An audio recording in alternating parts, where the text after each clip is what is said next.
Hello guys, welcome to Fiction Quest. So in this video, we will see, what if Naruto married the Ghost Princess Perona, becoming the one ray of sunshine in her gloomy world? If you enjoy these kinds of stories, don't forget to show us some love by hitting the like button and subscribing to the channel.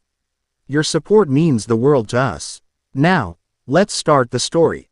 Chapter 1. The Sun That Pierced the Gloom. The silence was the first thing that truly bothered him. It was a heavy, suffocating thing, a silence born not of peace but of absence. Konohagakure, the village hidden in the leaves, had been rebuilt, its streets once more teeming with life, the laughter of children echoing where once there had been only the screams of the dying and the clash of steel. The fourth great ninja war was over, a victory etched in the blood and sacrifice of countless souls.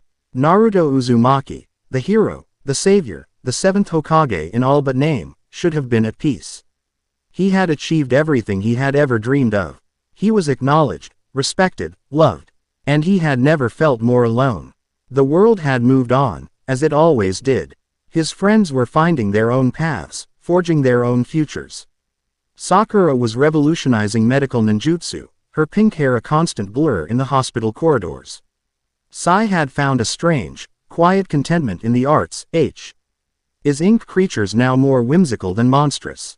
Even Sasuke, the brother he had dragged back from the brink of darkness, had found a semblance of peace in his solitary journey of redemption. They were all moving forward, while Naruto felt stuck, a relic of a bygone era, a weapon forged for a war that was already won. He stood on the Hokage monument, his own face not yet carved into the stone but his presence a constant fixture. The wind whipped his blonde hair, the setting sun casting long shadows across the valley. It was a beautiful sight, a peaceful sight, and it did nothing to quell the restless energy that thrummed beneath his skin. He needed something, a purpose, a reason to keep fighting, to keep pushing forward.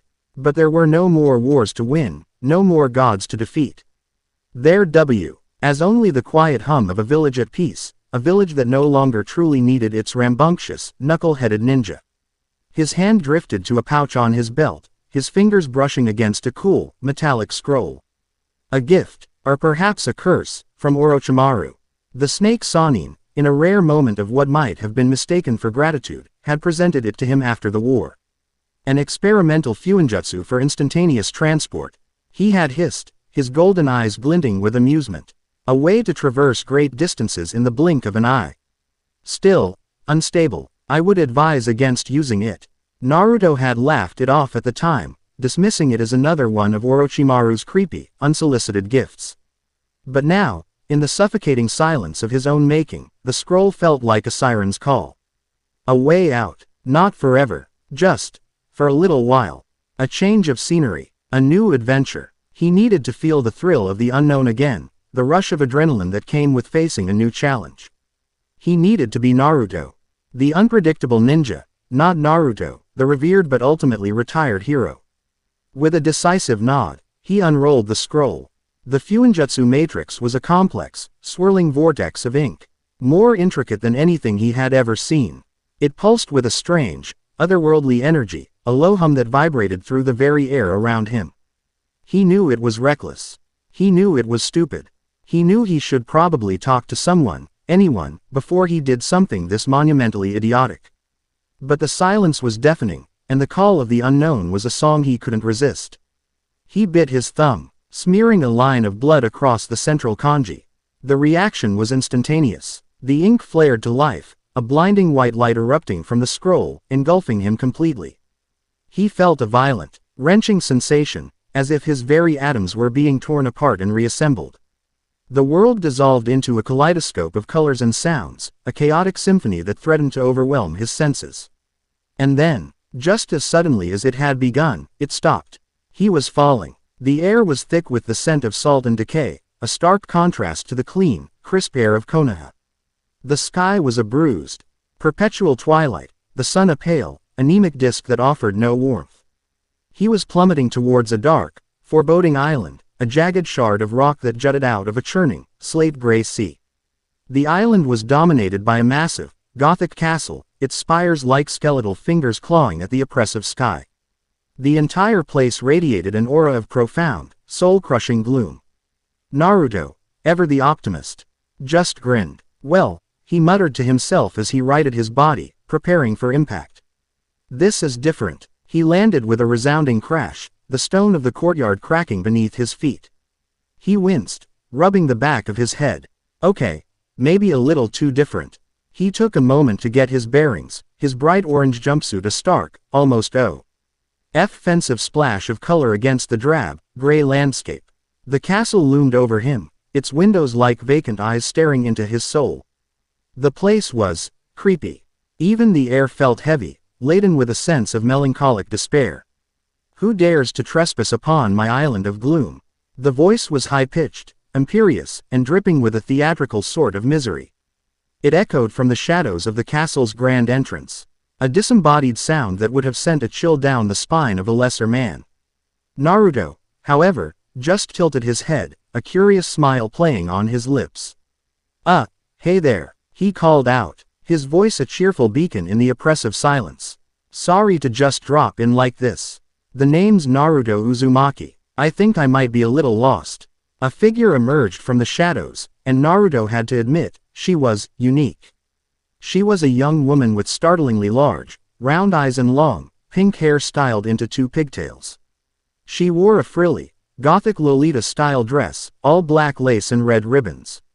She floated a few inches off the ground, a small, red parasol held delicately in one hand. But the most peculiar thing about her was the coterie of small, white, ghost-like creatures that swirled around her. Their faces frozen in expressions of cartoonish despair. Lost, she repeated, her voice a disdainful sniff. How can one be lost when one has found the pinnacle of all things gloomy and wonderful? This is Karaigana Island, my personal paradise of perpetual melancholy. And you, with your orange, are a blight upon its perfection. Naruto just blinked. Orange. What's wrong with orange? It's a great color. It's the color of the sun, of oranges. Both are pretty great. The girl looked as if he had just slapped her. The sun, she hissed, her voice dropping to a conspiratorial whisper. We do not speak of that bright thing here. It is an unwelcome guest, a cheerful intruder in my world of exquisite sorrow. She floated closer, her large eyes narrowing. You are not from around here, are you? You reek of positivity. Naruto couldn't help but chuckle. Yeah, I get that a lot. He extended a hand, his grin widening. Naruto Uzumaki, it's a pleasure to meet you. The girl recoiled as if he had offered her a venomous snake. Do not touch me, you ray of sunshine. I am Perona, the Ghost Princess, and your cheerful disposition is an insult to my very being. She gestured dramatically with her parasol. Leave this place. Your presence is unsettling. Naruto just scratched the back of his head, his smile never wavering. Yeah, about that, I don't actually know how to leave. Kind of a one-way trip, I think. Perona's eye twitched. What do you mean, a one-way trip? Are you telling me that you are stuck here?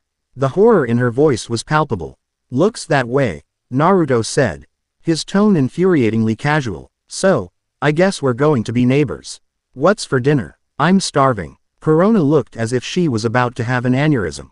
The very idea of this creature of boundless energy and unyielding optimism invading her carefully curated world of gloom was a nightmare of epic proportions. She had spent years perfecting her island sanctuary, a place where she could wallow in her own negativity without the judgment of the outside world. And now, this orange person had literally fallen from the sky to ruin everything. No, she said, her voice a low, dangerous hiss. Absolutely not. You will not be staying here. You will not be my neighbor. And you will most certainly not be having dinner. She pointed a finger at him, her expression one of utter loathing. I will remove you, personally. A swarm of her ghost-like creatures detached from her, their mournful cries echoing through the courtyard. They phased through the stone walls, their ethereal bodies unaffected by the physical world. Naruto watched them with a curious expression, his head tilted to the side. Whoa, cool, what are those things? These, Perona said, a cruel smirk spreading across her face, are my negative hollows. And they will drain you of all your will to live, leaving you a pathetic, groveling husk of your former self. A fitting punishment for your cheerfulness.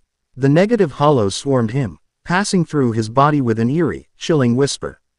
Perona watched with gleeful anticipation, waiting for the inevitable collapse. The moment when this ridiculously optimistic man would fall to his knees, utterly crushed by the weight of his own insignificance. But it never came. Naruto just stood there, a slightly confused expression on his face. He looked down at his body, then back up at Perona. "Is something supposed to happen?" he asked, his voice laced with genuine curiosity. "Because I don't feel any different. A little tingly, maybe. But that's it." Perona's jaw dropped. "What? That's impossible. No one is immune to my negative hollows. They are the embodiment of all things negative. They should have you on the floor, weeping about how you wish you were a sea cucumber." Naruto just shrugged. "I dunno what to tell you. I've had a pretty rough life. Lived in a village that hated me, had a giant fox demon sealed inside me. Lost a lot of friends. It takes more than a few spooky ghosts to get me down." He grinned, a bright, unyielding, and utterly infuriating grin. "So, what's plan B?" Perona was speechless. Her ultimate weapon, the power that had brought even the most hardened pirates to their knees, was utterly useless against this anomaly.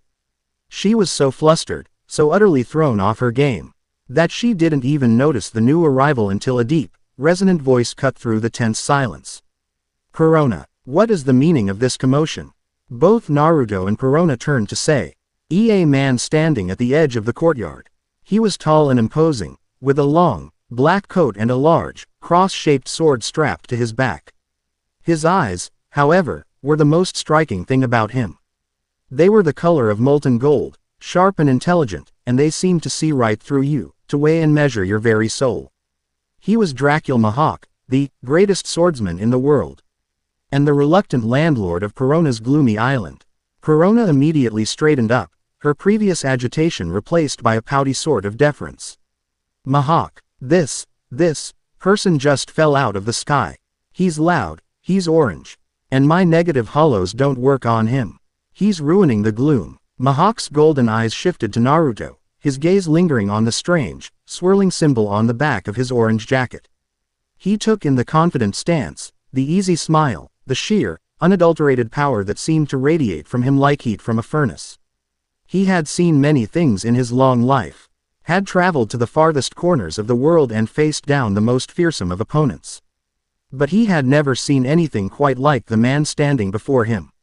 He took a slow, deliberate step forward, his hand resting on the hilt of his sword. "You are not from this world," he said, his voice a low, dangerous rumble. It wasn't a question, it was a statement of fact. Naruto's smile didn't waver, but there was a new, sharp edge to his eyes. He had faced down gods and monsters, and he was not about to be intimidated by a man with a big sword, no matter how cool he looked. "You're pretty sharp," he said, his tone still light but with an undercurrent of steel. "The name's Naruto Uzumaki, and you're right, I'm a long way from home." The air crackled with a sudden, palpable tension. The sun, as if on cue, dipped below the horizon, plunging the island into a deep, oppressive twilight. The only light came from the faint, ethereal glow of Perona's ghosts and the intense, burning gold of Mihawk's eyes. Naruto stood his ground, a beacon of defiant, unyielding light in a world that seemed determined to snuff him out. The Ghost Princess, the greatest swordsman in the world, and the knuckle-headed ninja from another dimension.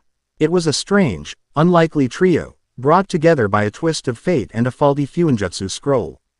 And as the first stars began to prick the inky blackness of the sky, one thing was certain: Kurigana Island would never be the same again. The sun had arrived, and not even the combined gloom of a ghost princess and the world's greatest swordsman could drive it away. Chapter 1 End. Chapter 2. A swordsman, a ghost, and a bowl of ramen. The silence that fell over the courtyard was a living thing, heavy and charged. It was a swordsman's silence. The breath held before the killing blow. Dracul Mihawk's golden eyes, sharp as the edge of a freshly honed blade, were fixed on Naruto. They weren't hostile, not exactly. They were analytical, street, ripping away the layers of Naruto's being, the bright orange jumpsuit, the ridiculous grin, the whisker marks on his cheeks, and peering directly at the sun-bright inferno of chakra that burned within him. It was a power unlike any haki he had ever sensed, a raw, untamed energy that felt both elemental and deeply personal. Perona, floating between the two men, glanced back and forth, her frustration mounting. "Well, are you going to do something?" she demanded, gesturing at Naruto with her parasol. "He's an invader, a trespasser of the highest order. His very presence is causing the ambient gloom levels to plummet. Expel him, banish him, cut him into tiny, uncheerful pieces." Naruto's grin didn't falter. He simply raised his hands in a placating gesture. "Hey now, let's not get hasty. I'm not looking for a fight." He met Mihawk's intense gaze without flinching. "But if you start one, I'll finish it." The words were spoken with a casual certainty that held more weight than any boast. It wasn't a threat, it was a simple statement of fact, a promise backed by a power that Mihawk could feel resonating in the very stones beneath their feet. Mihawk's lips curved into a faint, almost imperceptible smirk. This was interesting. In his long, solitary existence, boredom had become his greatest adversary. He had seen the Grand Line's most fearsome pirates, clashed with emperors, and held the title of the world's strongest for so long it had lost all meaning. Few could meet his gaze without flinching, let alone issue a calm promise of their own victory. This strange, orange boy from another world was, if nothing else, a welcome diversion. Fighting would be messy, Mihawk said, his voice a low baritone that seemed to absorb the twilight. And a poor use of my time. He turned his gaze from Naruto and began walking toward the colossal doors of his castle. "You are hungry. Come inside. We will talk." Perona gasped, her jaw dropping in theatrical disbelief. "Inside? You're inviting him inside? Mihawk, have you lost your mind? He'll track sunshine all over the good rugs. He'll probably try to redecorate with bright colors." The horror in her voice was absolute. "Then you will clean it up," Mihawk stated without breaking stride. The heavy doors swung open as if by an unseen hand, revealing a cavernous, torch-lit foyer that seemed to swallow the light. Naruto shrugged at the sputtering ghost princess. "Guess I'm a guest now." He jogged to catch up with the swordsman, his footsteps echoing in the vast hall. "Nice place you got here. A little dark, maybe. Could use a few more windows. And a plant. Or 1,000. HMPH. Perona huffed, zipping after them, her coterie of negative hollows trailing in her wake like a gloomy bridal train. Plants are disgustingly cheerful. They grow towards the light. The audacity. They walked through corridors that felt more like canyons carved from shadow and stone. Suits of armor stood silent sentinel, their visors dark and empty. Tapestries depicting bleak, forgotten battles hung from the walls, their colors faded to shades of gray and dried blood. To Perona, it was home. To Naruto, it felt like the inside of a tomb. Yet, he wasn't unnerved. He just took it all in with wide-eyed curiosity, a stark contrast to the oppressive atmosphere. He saw not a place of death, but a place that was just sad. A place that needed a friend. They finally arrived in a dining hall that could have seated an army. A single, impossibly long table stretched through its center, crafted from some dark, polished wood. At the far end, two ornate, high-backed chairs sat like thrones. Mihawk took one, gesturing for Naruto to take the other. The distance between them was comical. "A bit formal for just two guys, don't you think?" Naruto commented, his voice bouncing off the high, vaulted ceiling. Mihawk ignored him, pouring a dark red liquid from a crystal decanter into a fine goblet. "Wine? Nah, I'm good. Got any milk?" The swordsman paused, the decanter hovering. He gave Naruto a long, searching look, as if trying to determine if he was being serious. "I have water. Water's fine," Naruto said cheerfully. "So, you're a big shot swordsman, huh? Perona said you're the greatest in the world. That's pretty cool. Back home, we have some awesome sword guys too. One of them was a drunk, another was a shark man, and one of my best friends uses a sword that crackles with lightning. You guys would probably have a lot to talk about." Perona, who had taken to floating near the ceiling and pouting, chimed in. "Do not compare the great Mihawk to your backwater simpletons. His skill is a sublime art. A perfect, lonely dance of death." Mihawk took a slow sip of his wine, his golden eyes never leaving Naruto. "You speak of your home as if it is a distant memory. Tell me." Naruto Uzumaki, From what world have you fallen? This was it. The question he knew was coming. Naruto leaned forward, resting his elbows on the table, the vast distance between them forcing him to raise his voice slightly. It's a long story, but the short version is, I'm a ninja from a place called Konoha. We use a kind of energy called chakra to do all sorts of cool stuff. We can walk on water, breathe fire, make clones of ourselves, you know, the usual. Mihawk's expression remained unreadable, but a flicker of genuine interest showed in his eyes. Chakra, he repeated, tasting the word. Is that the source of the immense energy I sense from you? Yep, that's me. Got a whole ocean of it, Naruto said with a proud grin. Sealed a giant, grumpy fox demon inside me when I was a baby.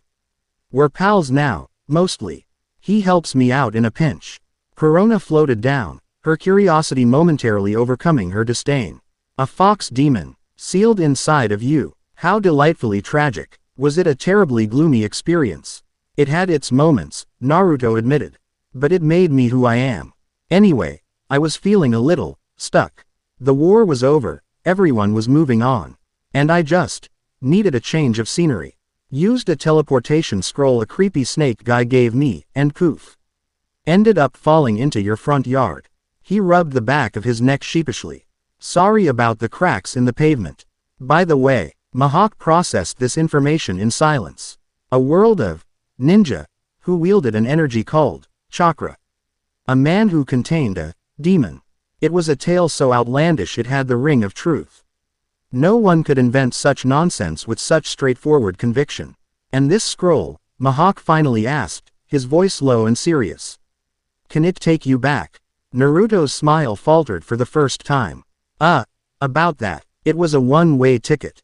Experimental, the snake guy said. Guess I'm the experiment. A heavy silence descended once more. Naruto was stranded, a being of immense, unknown power. Trapped in a world that was not his own. Perona looked horrified, not for Naruto, but for herself. An eternity with this human sunbeam. It was a fate worse than death. Mihawk, however, seemed content. The pieces of this strange puzzle were falling into place. So, Naruto said, breaking the silence with his characteristic bluntness. Now that we've got all that sorted out, what's for dinner? I'm so hungry I could eat a whole cow. You guys got any ramen? The question hung in the air, so utterly mundane and out of place that it was almost surreal. Perona looked physically ill. Ramen? You dare ask for that? That peasant slop in a castle of this stature. We dine on roasted sea king and blood-red wine, not noodles in a bowl. Naruto's face fell. No ramen. Seriously. But it's the food of the gods. Mihawk considered this for a moment. He had no particular fondness for noodles, but the request was novel. I believe the pantry may contain the necessary ingredients, he said. A ghost of a smile touching his lips. It was a test, a way to see how this strange man would react when given a small piece of his own world in this alien place. Naruto's face lit up like Konoha during a festival. You're kidding. You have the stuff to make ramen. That's awesome. But you can't just have any ramen, it's gotta be made right. I'll do it. Where's the kitchen? He was already on his feet, his previous predicament seemingly forgotten in the face of a hot meal. Perona looked on, aghast, as Mihawk actually led the way out of the grand dining hall. And down a labyrinth of corridors to a vast, stone kitchen. It was a professional-grade space, filled with copper pots and gleaming knives, though it was clear from the thin layer of dust that it saw little use. Holy smokes, this is bigger than my whole apartment, Naruto exclaimed, already rolling up his sleeves. He found the pantry and his eyes went wide. It was stocked with spices and ingredients from all over the world. Whoa, you've got everything in here. In minutes, Naruto had transformed the cold, sterile kitchen into a hub of warm, chaotic energy. He moved with a practiced ease that was surprising. Chopping vegetables with a kunai he produced from a hip pouch, kneading dough with a focused intensity, and humming a cheerful, off-key tune. The air began to fill with the rich, savory aroma of simmering broth. A smell so warm and inviting it felt alien in the cold, gloomy castle. Perona watched from the doorway, her arms crossed, a look of profound disgust on her face. But she didn't leave. Her nose twitched, and despite her best efforts, she found herself drawn to the comforting scent. Mihawk sat at a small wooden table in the corner, observing the entire process with the quiet focus of a predator watching its prey. He noted the efficiency of Naruto's movements, the lack of wasted motion. This was a man accustomed to self-sufficiency, a warrior who knew how to fend for himself. Finally, Naruto produced 3 large bowls, ladling in the steaming broth, the perfectly cooked noodles, the sliced pork, and the marinated egg. He presented one to Mihawk and, with a grin, held one out to Perona.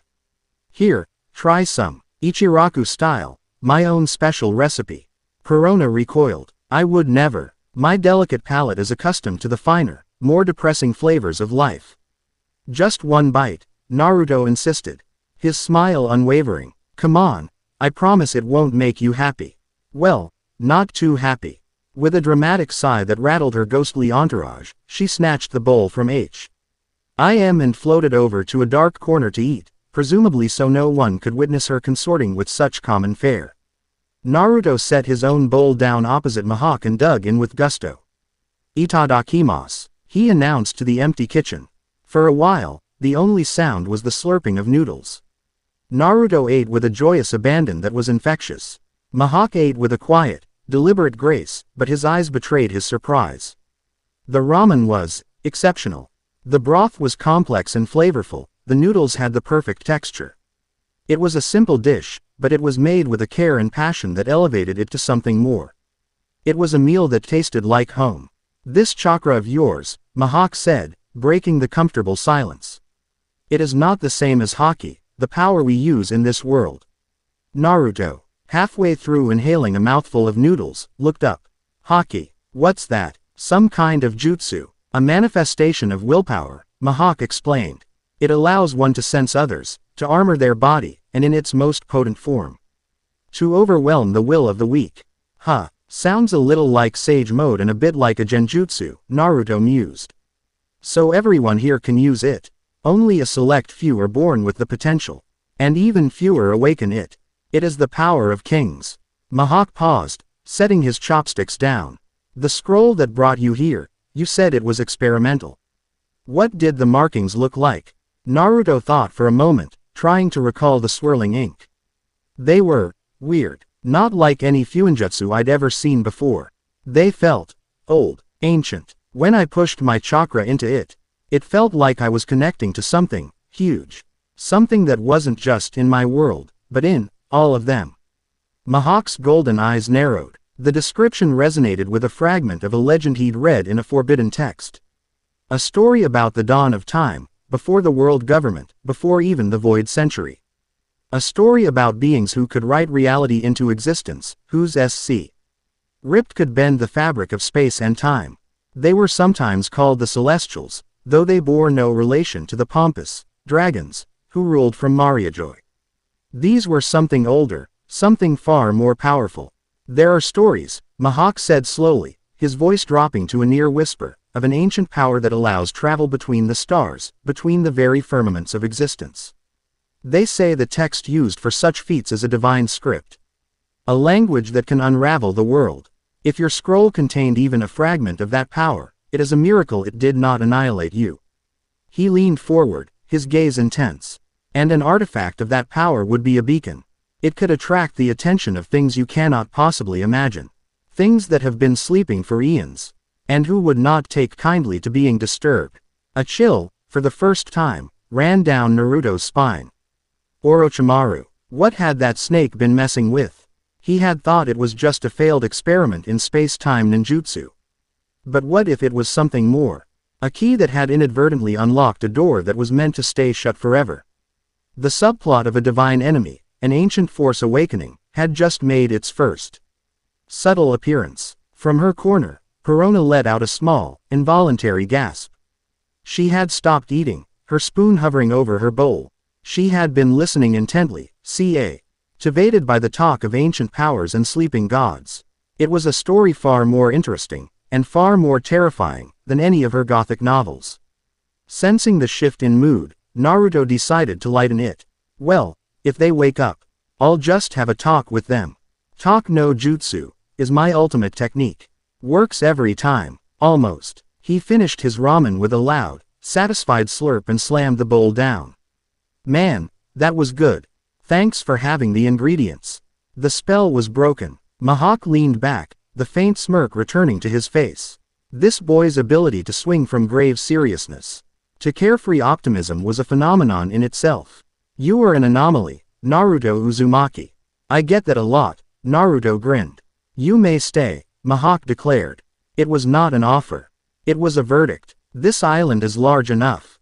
The solitude can be oppressive. Your presence may prove to be a necessary disruption.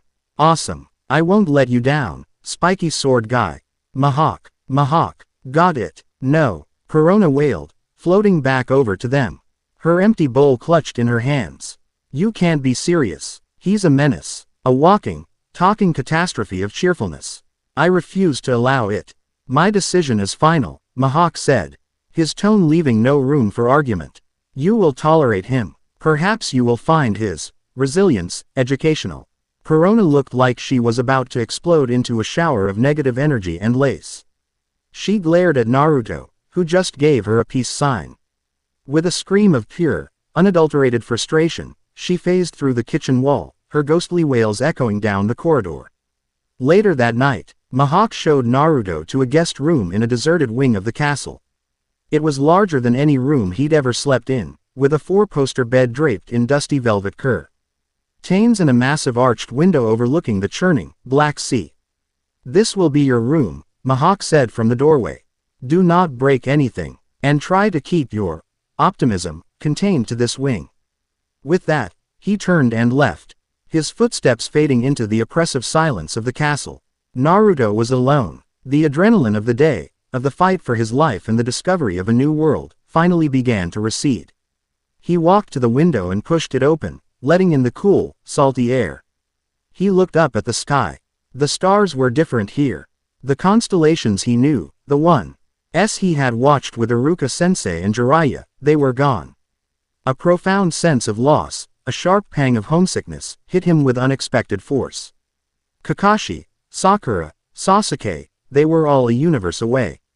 For a fleeting moment, he felt crushingly, completely alone. But then, he remembered the look in Mihawk's eyes, the spark of interest in a man who had seen everything. He remembered the flustered, indignant look on Perona's face, a mask that couldn't quite hide the flicker of curiosity beneath. He wasn't a hero here.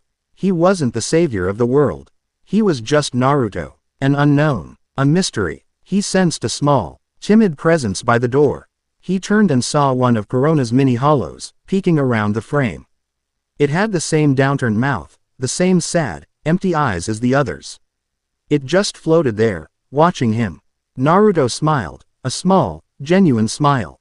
He didn't say anything. He just waved. The little ghost seemed to tilt its head. Then, after a moment, it slowly drifted out of sight. He flopped down onto the enormous bed, hands clasped behind his head as he stared up at the canopy. The silence returned, but it was different now. It wasn't the lonely silence of a hero whose war was over. It was the quiet, expectant silence of a new beginning. A new world to explore, new friends to make, and maybe, just maybe, a way back home. But for the first time in a long time, he wasn't in a hurry. He grinned into the darkness. This was going to be an adventure. Chapter 2 End. Chapter 3. The King of Apes and the Ghost Princess. The first morning Naruto Uzumaki woke up on Karaigana Island. He did so with the explosive energy of a contained sun. He was on the floor, having rolled off the ridiculously plush 4-poster bed at some point in the night. It didn't matter. The floor was just as good for push-ups. He slammed out 1,000 before the pale, anemic sun had even fully breached the horizon, the rhythmic thud of his palms against the cold stone floor echoing in the otherwise silent wing of the castle. He followed this with a high-speed jog through the labyrinthine corridors. He wasn't trying to be quiet. He was Naruto Uzumaki. Quiet was for assassins and librarians. His footsteps slapped against the stone, his cheerful, off-key humming bouncing off the high, vaulted ceilings.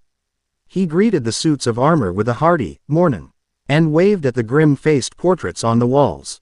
"Good morning, gloomy castle," he boomed, his voice a shockwave of positivity that rippled through the ancient structure. In her bedroom, 3 wings and a bell tower away, Perona was jolted from her morose slumber. The cheerful sound waves washed over her room, and the army of cute but spooky stuffed animals lining her shelves seemed to vibrate with an alien energy. One of her mini hollows, which had been peacefully floating near the ceiling, actually popped like a soap bubble. Perona shot upright in her coffin-shaped bed, her pink pigtails askew. "No," she whispered, her voice filled with a dawning horror. She clutched her head. "He's still here. It wasn't a nightmare. My perfect, miserable world is being invaded by a sunrise with legs." She floated out of her room, her frilly nightgown trailing behind her, and followed the path of sonic devastation to the dining hall. She found him already there, sitting at the impossibly long table, cheerfully munching on a pie. ECE of dry bread he'd found in the kitchen. He had a glass of water and was treating the meal like a feast. "Mornin', Perona," he said with a full mouth, giving her a big, crumb-filled grin. "Sleep well." "I slept great. This place is so quiet when you're not running through it yelling." "It's awesome." Perona's eye twitched violently. The sheer, unadulterated hypocrisy of his statement was enough to make her want to scream. She pointed a trembling finger at him. You are a menace. A blight, a cacophony of cheerfulness in my symphony of sorrow. Do you have any idea what your morning routine has done to the delicate atmospheric balance of this castle? The gloom levels are at an all-time low." Naruto swallowed his bread and took a sip of water. "Gloom levels? Is that like a weather forecast for feelings? Cloudy with a chance of sadness?" He chuckled at his own joke. Before Perona could formulate a suitably scathing retort, Mihawk entered the room. He moved with a liquid grace that was utterly silent, a stark contrast to Naruto's boisterous energy. He was already dressed in his usual attire, his greatsword, Yuru, strapped to his back. He gave no indication that he had heard Naruto's rampage through the halls. But the faintest hint of amusement glinted in his golden eyes. He took his seat at the far end of the table, an entire ecosystem of empty space between him and Naruto. A small pot of tea and a single cup sat before him, already prepared. "So, boss," Naruto said, turning his attention to the swordsman. "What's on the agenda today? We gonna train, spar? You can show me your cool sword moves. I can show you how to make a giant frog fall out of the sky. It'll be a blast." Mihawk poured his tea, the movement precise and economical. "I do not have a blast," he said, his voice a low rumble. "And I do not require a demonstration of your amphibious summoning." He took a slow, deliberate sip. "However, a man of your energy requires a purpose. The island is your cage, for now. You would do well to learn its layout." He fixed his hawk-like gaze on Naruto. "The western cliffs are littered with the ruins of an old kingdom. It may hold some interest for a traveler like yourself." Naruto's eyes lit up. "Ruins. Awesome. Like, ancient, booby-trapped, full of treasure ruins." "Of a sort," Mihawk replied cryptically. He took another sip of tea. "Be wary of the local inhabitants. They are territorial." Quote. Perona, who had been stewing in her own negative energy, finally saw an opportunity. The western ruins were the domain of the humandrills, the brutish, powerful apes that had learned to mimic Mihawk's own swordsmanship. They were relentless, savage, and utterly devoid of the kind of complex will her negative hollows could exploit. They were the perfect instrument to teach this orange interloper a lesson. A permanent, painful lesson. "Oh yes, you should definitely go to the ruins," she said, her voice dripping with false sweetness. "They're just fascinating. So much decay, so much finality. It's my favorite place to go when I want to feel particularly insignificant." A malicious little smirk played on her lips. She would follow him, of course. From a safe distance. She wouldn't miss the show for the world. Naruto, completely oblivious to the scheming, jumped to his feet. "All right, an adventure. I'm on it." He scarfed down the rest of his bread.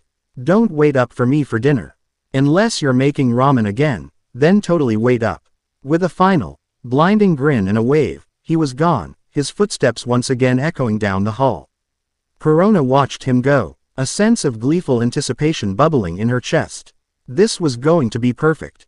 The ridiculously cheerful ninja would stumble into the humandrill's territory, get thoroughly thrashed, and come crawling back to the castle, beaten and demoralized. The thought alone was enough to make her feel warm and fuzzy inside. Or, as warm and fuzzy as a ghost princess could feel. She floated out after him, keeping a good distance. She was an expert at stealthy floating. She phased through walls and trees, a silent, spectral observer as Naruto ventured into the island's untamed wilderness. The landscape of Karaigana was as bleak and unforgiving as its master. Gnarled, leafless trees clawed at the perpetually overcast sky. The ground was a carpet of damp, decaying leaves and gray stone. A constant, chilling mist clung to the air, muffling sound and creating ghostly shapes in the periphery. To Perona, it was beautiful. Naruto, however, seemed to treat it like a stroll through a public park. He leapt from branch to branch in the dead trees, balanced on jagged rocks, and occasionally stopped to inspect a strange, gloomy-looking mushroom before shrugging and moving on. He wasn't following a path. He was a force of nature moving through a static world. "I'm not following you, you obnoxious pumpkin," Perona muttered to herself as she phased through a particularly large rock, keeping him in her sights. "I'm merely conducting a survey of the island's ambient misery. And you just happen to be in the way." Naruto suddenly stopped dead, his head cocked to the side. He stood in a small clearing, his eyes closed. Perona froze behind a tree, holding her breath. Had he sensed her? "Something's weird," Naruto said to himself, his voice low. He wasn't looking in her direction. He was looking at the ground, at the air, at everything and nothing. The energy here, it's not just regular nature energy. It's sharp, angry, and focused. He was using Sage mode, though Perona had no name for it. The orange pigmentation appeared around his eyes, his pupils changing to the horizontal bars of a toad. He was sensing the world in a way she couldn't comprehend, feeling the raw, primal intent that saturated the western part of the island. He could feel dozens of powerful life forces ahead, all burning with a strange mixture of animal instinct and practiced discipline. It was like a barracks full of angry samurai. "This is gonna be fun," he whispered, a predatory grin spreading across his face as the sage markings faded. He continued on, and soon the ruins Mihawk had spoken of came into view. They were the skeletal remains of a fortress, its walls crumbled and overgrown with gray, thorny vines. Broken towers stood like jagged teeth against the sky. It was a place of profound and utter defeat. And it was teeming with human drills. There were dozens of them. Massive, muscular apes with savage tusks and intelligent, watchful eyes. They patrolled the ruins, carrying crude clubs, spears, and even a few stolen rusted swords. They moved with a bizarre, coordinated discipline, mimicking the drills and stances of a trained army. Standing on a high, crumbling wall was their leader. He was a colossal beast, larger and more scarred than the others. Strapped to his back was a massive, cross-shaped object, a crude but instantly recognizable imitation of Mihawk's Yuru, likely fashioned from the trunk of a fallen tree. As he stared out over his troops, he even adopted Mihawk's stoic, arms-crossed pose. From her hiding spot, Perona shivered with delight. It was perfect. A whole army of them.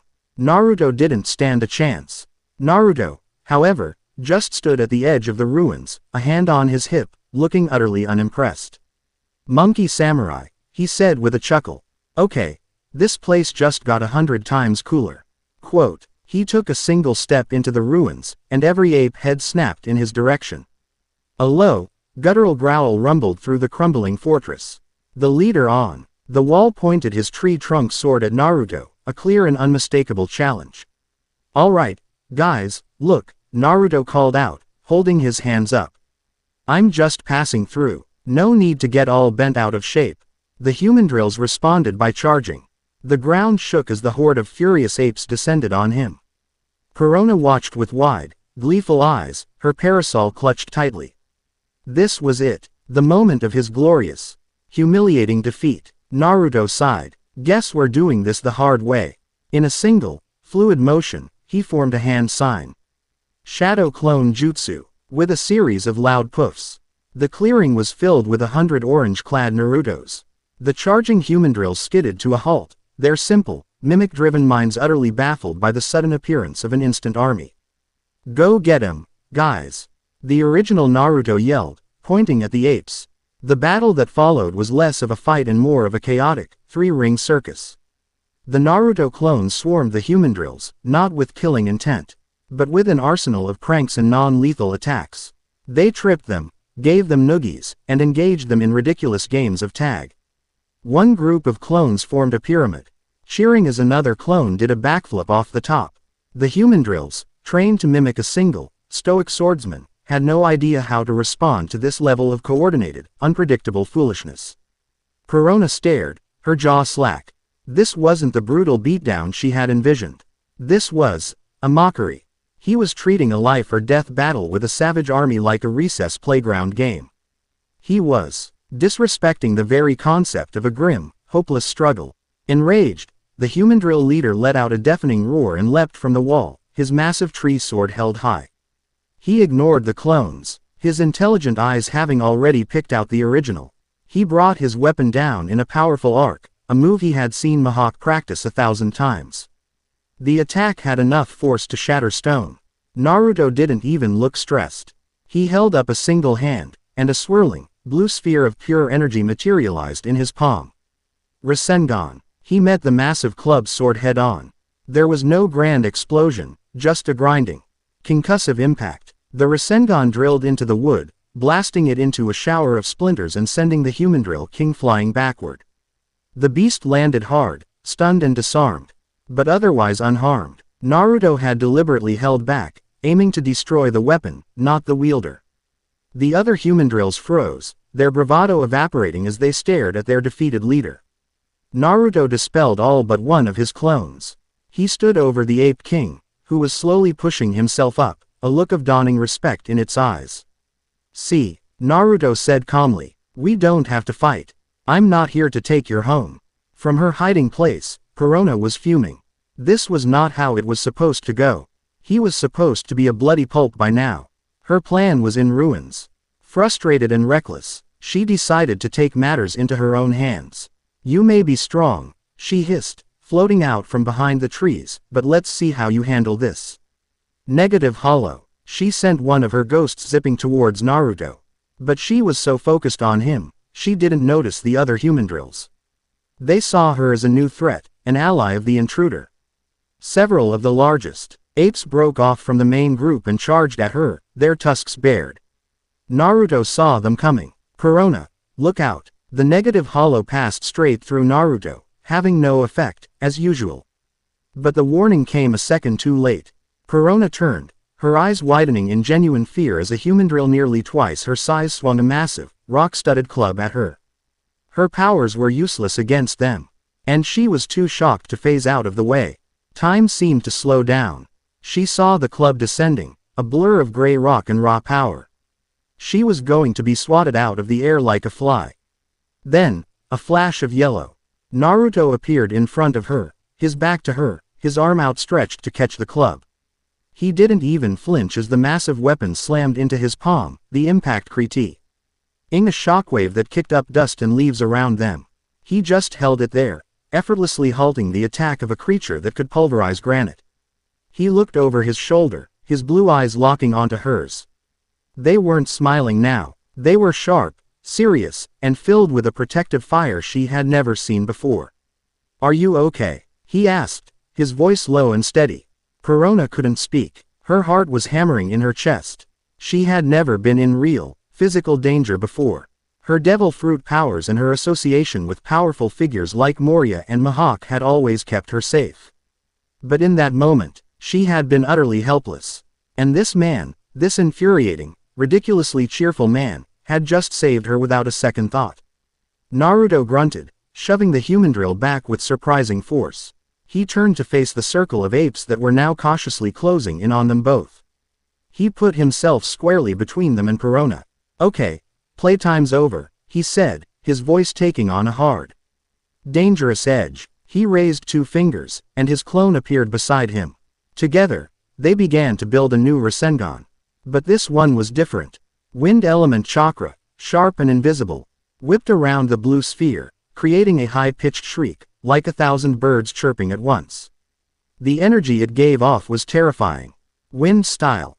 Rasenshuriken. He didn't throw it, he just held it, the screaming vortex of power a clear message. It wasn't a threat to kill them, it was a demonstration of the power he was holding in reserve. It was a statement. I could end all of you in an instant. But I am choosing not to. The Human Drill King, now back on its feet, saw the technique. It saw the unbelievable power contained in that small, screaming sphere. It saw the look in Naruto's eyes. This wasn't a game anymore.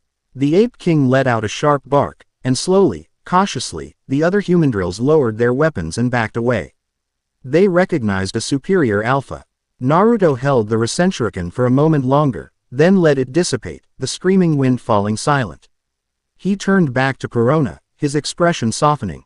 You really shouldn't have done that, he said, his tone more concerned than angry.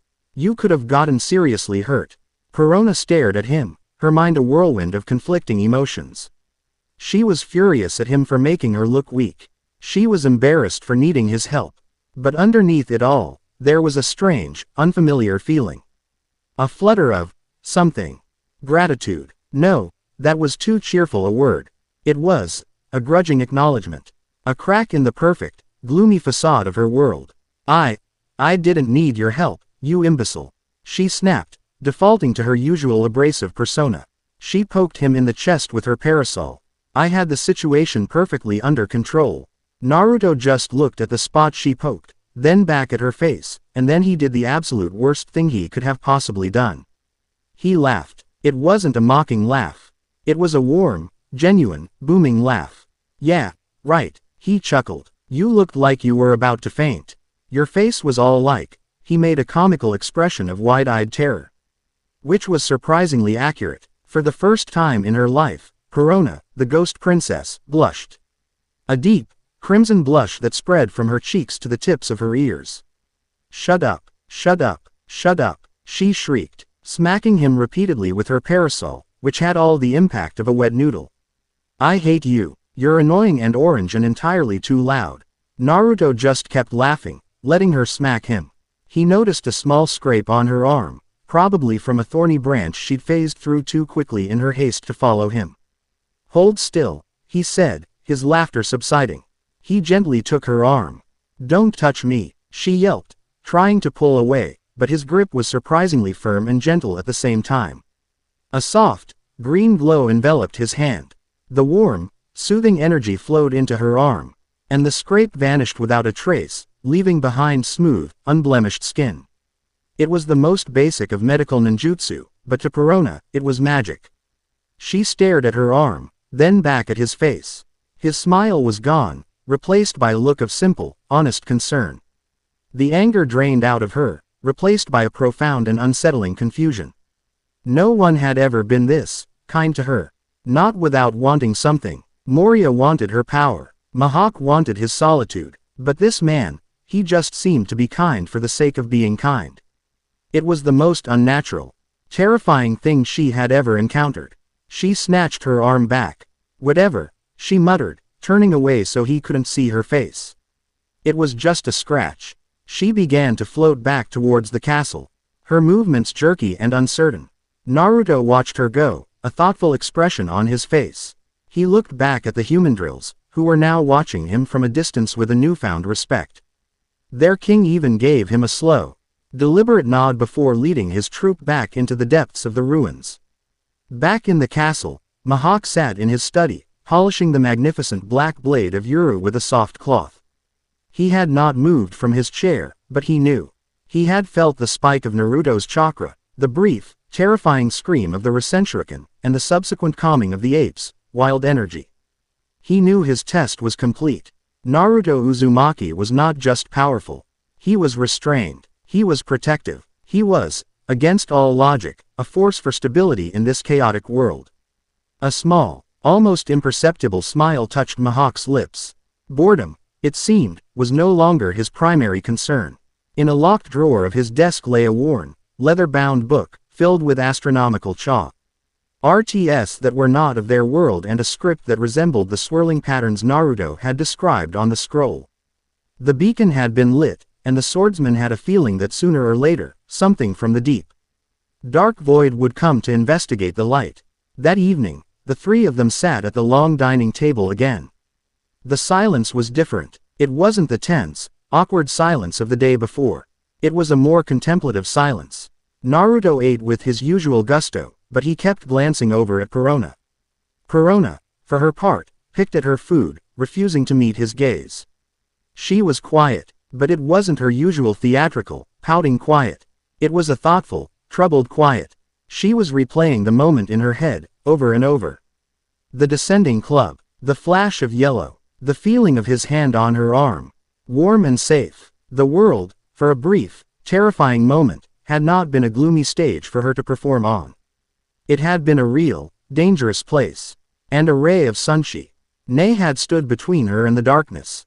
She hated it. She hated the feeling. She hated him for making her feel it. But as she stole a quick glance at him, watching him laugh to himself about something, she couldn't deny the tiny, traitorous thought that flickered in the back of her mind. Maybe, just maybe, having a single ray of sunshine in her gloomy, gray world wasn't the absolute worst thing that could have happened. Chapter 3 End. Chapter 4. The Festival of One. A strange, new rhythm began to settle over Karigon Island. It was a rhythm punctuated by the near-constant thud of kunai hit ing targets Naruto had set up in a disused armory, the distant shouts of Rasengan, followed by the concussive whump of a boulder being pulverized, and the infuriatingly cheerful humming that seemed to seep through the castle's very stones.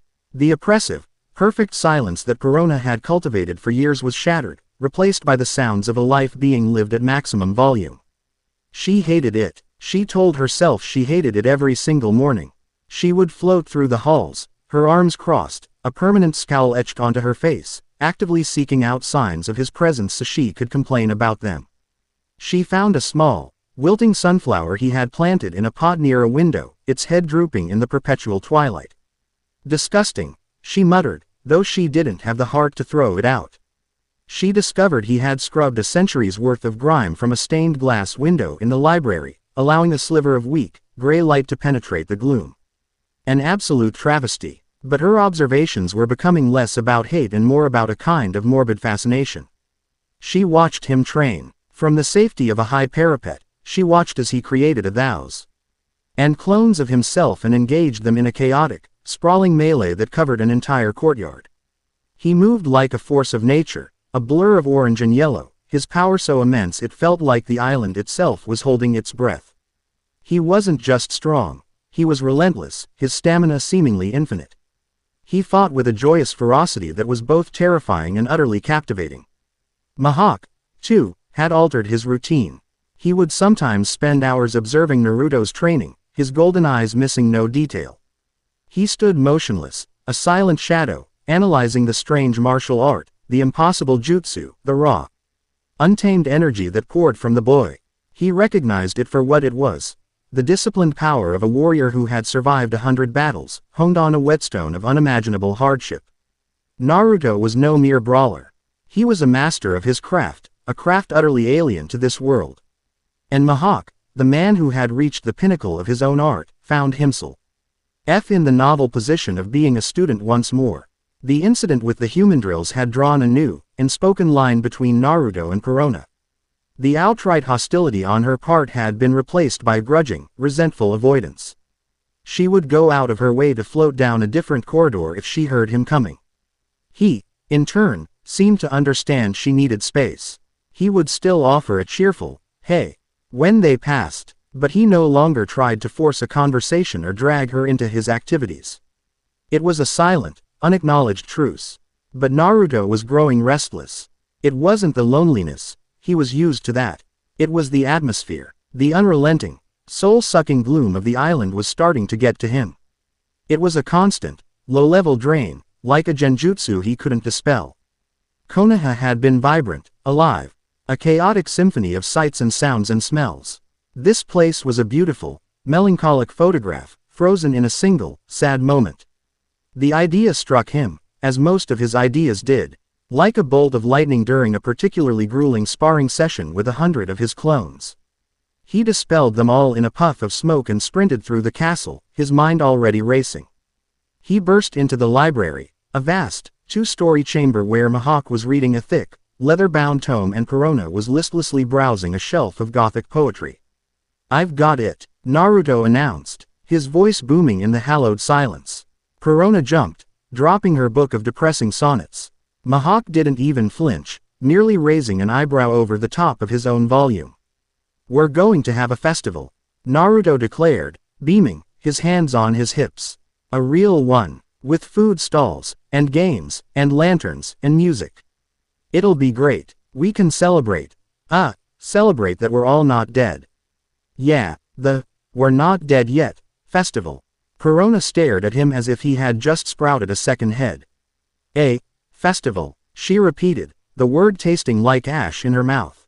"Here, on Karaigana Island, the very name of which means, gloomy island." "Exactly," Naruto said, completely missing her point.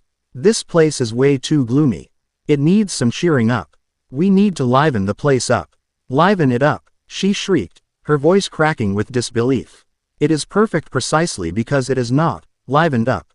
Its perfection lies in its sublime, unwavering misery. Estival is the antithesis of everything this sacred place stands for. It is an invasion of joy. A plague of positivity. I forbid it." Naruto's grin finally faded. He turned to her, his expression genuinely confused. "Forbid it? Why? What's so great about being miserable all the time? Don't you ever just want to cut loose, have some fun, laugh until your stomach hurts?" "Laughing gives you wrinkles," Perona sniffed, crossing her arms. "And fun is a vulgar concept for simple minds. I prefer the complex, nuanced beauty of despair. The quiet dignity of sorrow. It is an art form. Your festival is like a child's crayon drawing on a masterpiece." This was the heart of it. The fundamental disconnect between their two souls.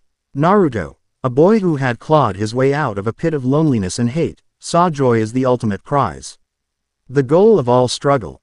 Perona, a girl who had been coddled and empowered by her own negativity, saw it as a fortress, a shield against a world that she found loud, abrasive, and disappointing. "That's the dumbest thing I've ever heard," Naruto said bluntly. He wasn't being cruel, it was a simple, honest assessment from his point of view. Why would you choose to be sad? Life throws enough crap at you without you deciding to roll around in it on purpose. Being happy, even for a little while, is what makes all the fighting worth it. "You wouldn't understand," she said, her voice turning cold. "You are a simple creature. A walking, talking ball of sunshine. You have no appreciation for the shadows. But the shadows have a depth the light can never comprehend. They are comfortable. They are safe." "Safe," Naruto scoffed, a flicker of his own past, of the lonely boy on the swing, flashing in his eyes. "Being alone in the dark isn't safe. It's just lonely." Their argument had reached an impasse. They were speaking two different languages, their philosophies separated by an unbridgeable chasm. Naruto looked to Mihawk for support, but the swordsman simply closed his book with a soft thud. "The castle has weathered typhoons and cannonades," Mihawk said, his voice a neutral baritone. "I suspect it will survive a festival." He stood, placing the book back on its shelf with meticulous care. "Do as you wish, Uzumaki. Just do not burn anything of value." With that, he swept from the room, leaving the two of them in a tense, crackling silence. Perona glared at Naruto, her eyes wide with fury and a hint of betrayal. "Fine," she hissed. "Have your stupid, pointless party. But I will have no part in it. I will be in my tower, communing with the true, beautiful spirit of this island. Its unending, glorious gloom." She turned and floated out of the library, her pigtails practically vibrating with indignation. Naruto stood alone in the quiet, dusty library. A lesser man might have been discouraged. A lesser man might have given up. But Naruto Uzumaki had faced down entire armies, tailed beasts, and literal gods. He wasn't about to be stopped by one grumpy ghost princess. "Fine," he muttered to himself, a stubborn fire igniting in his gut. "If you won't come to the party, I'll just have to make the party so awesome you can't ignore it." And so began the lonely, one-man preparation for the Karaigana, We're Not Dead Yet, festival. He created 200 shadow clones and put them to work. The castle, for the next 2 days, was a hive of frantic, orange-clad activity. One group of clones was sent to the forest to gather wood, returning with massive logs that they proceeded to carve into benches and crude food stalls. Another group took over the kitchen, experimenting with the pantry's contents, trying to replicate the festival foods of Konoha. There were several explosions and a minor sauce-related fire, but progress was made. A third group was tasked with decorations. They found old sails in a shipwreck on the coast and, using berry juice and charcoal, painted them with cheerful, albeit terribly drawn, images of smiling foxes and ramen bowls. They fashioned lanterns from parchment and wire, placing candles inside them. It was a monumental undertaking, a ridiculous, heartfelt effort to build a city of joy for an audience of 2. Perona watched it all from the high window of her tower. She told herself she was observing the desecration of her home, documenting the depths of the Orange One's insanity. But she couldn't look away. She saw him teaching a group of clones how to fold paper into the shape of a crane, a patient expression on his face. She saw him taste a sauce one of his clones had made, his face contorted. In disgust before he laughed and they started over. He was the center of it all, a whirlwind of creation, his energy fueling the entire impossible project. He never stopped, never slowed down, never once looked discouraged by the sheer absurdity of it all. She tried to sabotage him, of course. It was her duty as the island's resident spirit of negativity. She sent a squad of negative hollows to fly through his working clones. But the clones, being extensions of Naruto's own indomitable will, were just as immune as the original. They simply waved as the ghosts passed through them, one of them even calling out. Feeling a little down today, spooky guy. Have some dango. She tried using her powers to make a stack of freshly cut planks float away, but a clone simply created a Rasengan, used the controlled air currents to herd them back into place, and gave her distant window a cheerful thumbs up. Her efforts were so laughably ineffective that they only seemed to spur him on. Every failed attempt was met with a grin and a new surge of activity.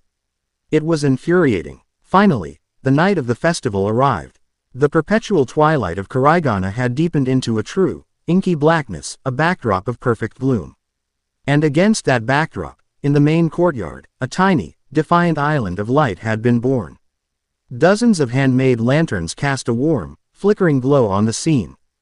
3 stalls stood proudly, laden with food, one for grilled squid, one for takoyaki, and the grandest of all, a stall dedicated to ramen. A small bonfire crackled cheerfully in the center of the courtyard, sending sparks dancing into the night air. The painted sails hung like banners, their crude drawings looking festive and bright in the lantern light. Mahawk appeared first. He didn't walk into the light, but stood just at its edge. In the deep shadows of a stone archway, he held a glass of wine, as always, his golden eyes reflecting the flickering flames. He observed the scene, his expression unreadable, but he did not leave. He was a spectator, a silent, solitary audience member for this play of defiant joy. Naruto stood in the middle of it all, a cook's apron over his usual jumpsuit. He looked at his handiwork, then up at the dark tower where he knew Perona was watching. He didn't call to her. He didn't wave. He simply took a deep breath, and then, with a smile, he began his festival. He manned the stalls himself, serving food to a handful of clones he'd kept around for company. They ate with gusto, praising the chef, and laughing loudly. He organized a game of ring toss, with kunai as the rings and a row of empty bottles as the targets. He even created a tiny, controlled fire jutsu, sending a shower of bright orange sparks into the air like miniature fireworks. The sounds of his lonely celebration echoed across the island. The laughter of his clones, the crackle of the fire, the sizzle of food on the grill. It was a sound of life, of community, of unyielding spirit. Up in her tower, Perona watched, her arms wrapped around herself. It was pathetic. It was ridiculous. A single boy and his magic copies, throwing a party for themselves in the middle of nowhere.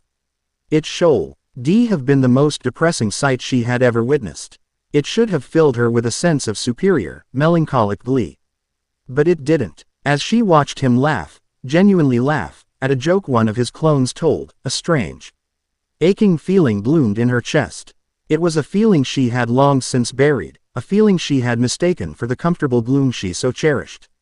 It was loneliness, true loneliness. Her carefully constructed world of misery, her castle of shadows, suddenly felt empty.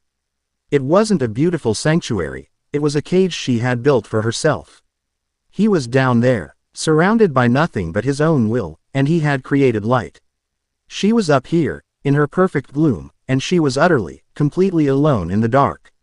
A single, traitorous tear traced a path down her cheek. She swiped it away angrily.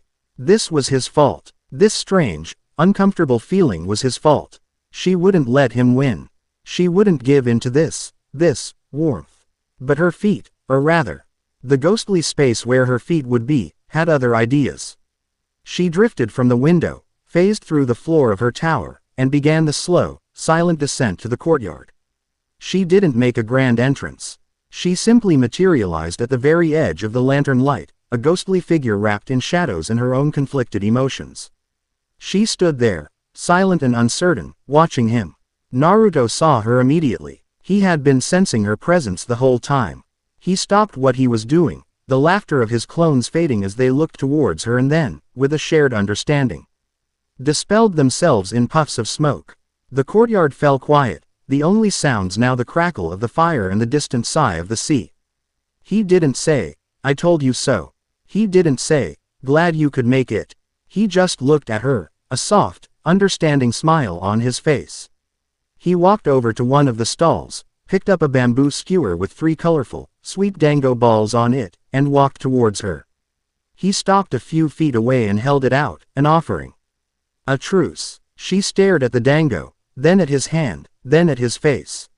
Her mind screamed at her to reject it, to mock his pathetic peace offering and retreat to the safety of her misery. But her body moved on its own. Her hand, pale and delicate, reached out and took the skewer from him. Their fingers brushed for a fraction of a second. His skin was warm. "It's garish," she said, her voice barely a whisper. It was the only defense she had left. "Yeah, probably," Naruto replied, his voice equally quiet. He gestured with his head towards the bonfire. "But it's better than sitting in the dark, right?" She didn't answer. She couldn't. She looked down at the dango in her hand, then took a small, hesitant bite. It was sweet, overwhelmingly, cloyingly sweet. It was a flavor she actively avoided. But as the sweetness spread across her tongue, it didn't feel vulgar. It felt warm, like the light from the lanterns. Like the hand that had just saved her life. Like the unwavering, idiotic, beautiful light in his eyes.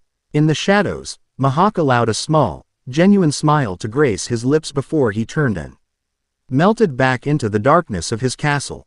In his study, he unlocked a heavy wooden drawer and removed the ancient, leather-bound book. He opened it to a page depicting a celestial map, a web of worlds and the pathways between them. On the map, a tiny, insignificant point of light labeled Kurigana, pulsed with a steady, gentle rhythm. And far across the star-strewn page, in a void of utter blackness, another, much older and colder light flickered once, twice, in response. The message had been received. Something was awake, and it was looking their way.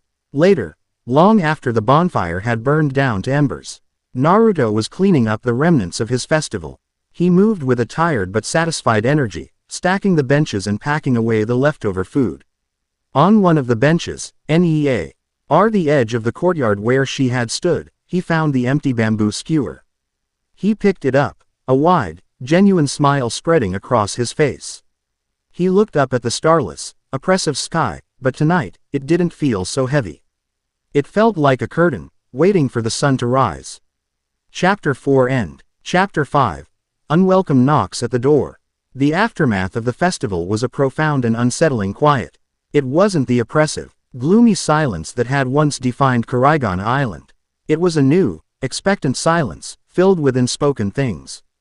Perona had retreated to her tower, as expected, but the energy of the castle had shifted.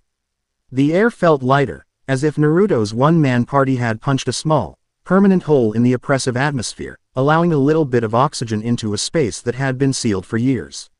Naruto found himself at a loose end. He'd built the festival, she'd come, and they'd shared a moment that was something. He didn't have a word for it. Now what? He couldn't just throw a party every day. He needed a new project, a new purpose. The restlessness returned, a familiar itch beneath his skin. He spent his days training with a renewed ferocity, pushing his own limits. The booming echoes of his jutsu serving as a constant reminder to the castle's other inhabitants that the sun was still very much in residence. Perona found the silence even more disturbing. Before, the quiet had been her ally, a comfortable blanket of misery. Now, It was just empty. She found herself listening for his footsteps, for his infuriatingly cheerful humming. When she heard nothing, a strange, hollow feeling would settle in her chest. She had spent the last 2 days holed up in her room, rereading her favorite tragic novel about a cursed count who falls in love with a statue. But the story had lost its charm. The count's profound sorrow now just seemed whiny. His eternal loneliness felt self-indulgent. She slammed the book shut in frustration. That idiot ninja had ruined everything. Even her ability to enjoy a good, soul-crushing story. Mihawk watched them both from a detached distance. He saw the new dynamic for what it was. The slow, tectonic shifting of two isolated worlds grinding against each other. He saw Naruto's frustration and Perona's confusion. He also saw something else. For the past 2 nights, he had taken to the highest parapet of the castle. His hawk-like eyes scanning not the sea, but the stars. He was watching the celestial map from his ancient book in his mind's eye, and he could feel a change in the heavens. A subtle, discordant note in the cosmic symphony. Something was moving. Something was coming. The beacon had been answered far faster than he'd anticipated. The first sign of trouble came not as a thunderclap, but as a whisper. Naruto was meditating in sage mode, perched atop one of the castle's spires. He was trying to get a feel for this new world's natural energy. It felt different from his own, older, wilder, laced with a salty tang of the sea. As he sat in perfect stillness, expanding his senses, he felt it. A blip, a presence on the edge of the island that hadn't been there a moment before. It wasn't an animal, it wasn't the human drills, it was a cluster of 5 distinct life forces, their energy signatures tight, disciplined, and utterly alien. They felt wrong. Their energy was cold, sharp, and unnervingly sterile. Like a perfectly honed scalpel. It wasn't hockey as Mihawk had described it, nor was it chakra. It was something else entirely. Something methodical and dangerous. His eyes snapped open. He shot to his feet. His gaze fixed on the northern shore. "Company's here," he muttered, a grim line replacing his usual smile. This wasn't a friendly visit. Down in the library, Mihawk was cleaning Yuru when he felt it too. A faint tremor in the air, a disturbance in the normal flow of the world. It was a sensation only a master of observation hockey could detect. 5 presences, all powerful, all sea, locked in a strange energy that his hockey struggled to interpret. He slid the greatsword onto his back, his expression turning to one of cold, lethal focus. The waiting was over. Perona was the last to know. She was floating listlessly through a portrait gallery, critiquing the miserable expressions of Mihawk's ancestors, when she felt a sudden, bone-deep chill that had nothing to do with the castle's usual ambient gloom. One of her mini hollows, hovering beside her, shivered and dissolved into mist. She stopped, her head tilting. What was that? Naruto appeared at the end of the hall, a blur of silent, yellow motion. The cheerful goofball was gone. In his place was a battle-hardened warrior, his blue eyes sharp and serious. "Perona, get inside the main keep and stay there. Don't come out, no matter what you hear." "What? Who are you to give me orders?" She started to snap, but the look in his eyes stopped her. It was the same protective fire she'd seen when he'd faced the human drills. But this time it was 10 times more intense. This wasn't a game. This was real. "Just do it," he said, his voice leaving no room for argument. "Please." He didn't wait for a reply, turning and vanishing in another flicker of movement. Perona stood frozen for a moment, her usual defiance warring with a primal sense of fear. The chill in the air was growing stronger. She made her decision. For the first time, she did exactly as he said. Zipping towards the heavily fortified central part of the castle, a swarm of her nervous ghosts trailing behind her. Naruto met Mihawk in the main courtyard, same one that had hosted his festival just 2 nights ago. The swordsman stood facing the castle gates, his hand resting on the hilt of Yuru. They didn't need to speak. They both knew what was coming. 5 of them, Naruto said, his voice low. Their energy feels empty, cold. They are not pirates, Mihawk stated, his golden eyes fixed on the massive wooden gates. Nor are they marines. They feel older. He drew Yuru, the sound of the blade leaving its scabbard a low, ominous hum. The black blade seemed to drink the weak light from the sky. The knock on the gate was not a knock. It was a perfectly precise, high-energy impact that blasted the 2-ton, iron-banded doors off their hinges, sending them flying inward to crash against the far wall of the courtyard. 5 figures stood silhouetted in the ruined gateway. They wore sleek, form-fitting armor of a pale, bone-white material that seemed to shimmer with its own faint luminescence. Their faces were concealed by smooth, featureless helmets. They moved in perfect, unnerving synchronicity, their steps silent on the cracked flagstones. In their hands, they held weapons that looked like a fusion of advanced technology and ancient design, long, thin blades that glowed with a faint, blue light. The central figure stepped forward, its helmet retracting with a soft hiss to reveal the face of a man. He was unnervingly handsome, with silver hair and eyes the color of a frozen lake. His expression was one of absolute, detached serenity. "Dracul Mahawk," the man said, his voice calm and melodic, yet carrying an unnatural resonance that made the air vibrate. "The world's greatest swordsman, an impressive, if provincial, title." His cold eyes flickered to Naruto. "And you, the anomaly, the source of the beacon. You do not belong in this reality." Naruto stepped forward, planting his feet. "Who the hell are you guys? You know it's polite to use the doorbell, not blow the whole door down." The silver-haired man offered a small, condescending smile. "We are the wardens of the Axis. The regulators. Our task is to maintain the integrity of the dimensional boundaries. A task that has been quiet for millennia." He gestured to Naruto. "Until your illegal transit, powered by a stolen celestial script, has created a tear in the fabric of existence. A beacon for things that should remain sleeping. By the authority of the First Covenant, you are to be erased."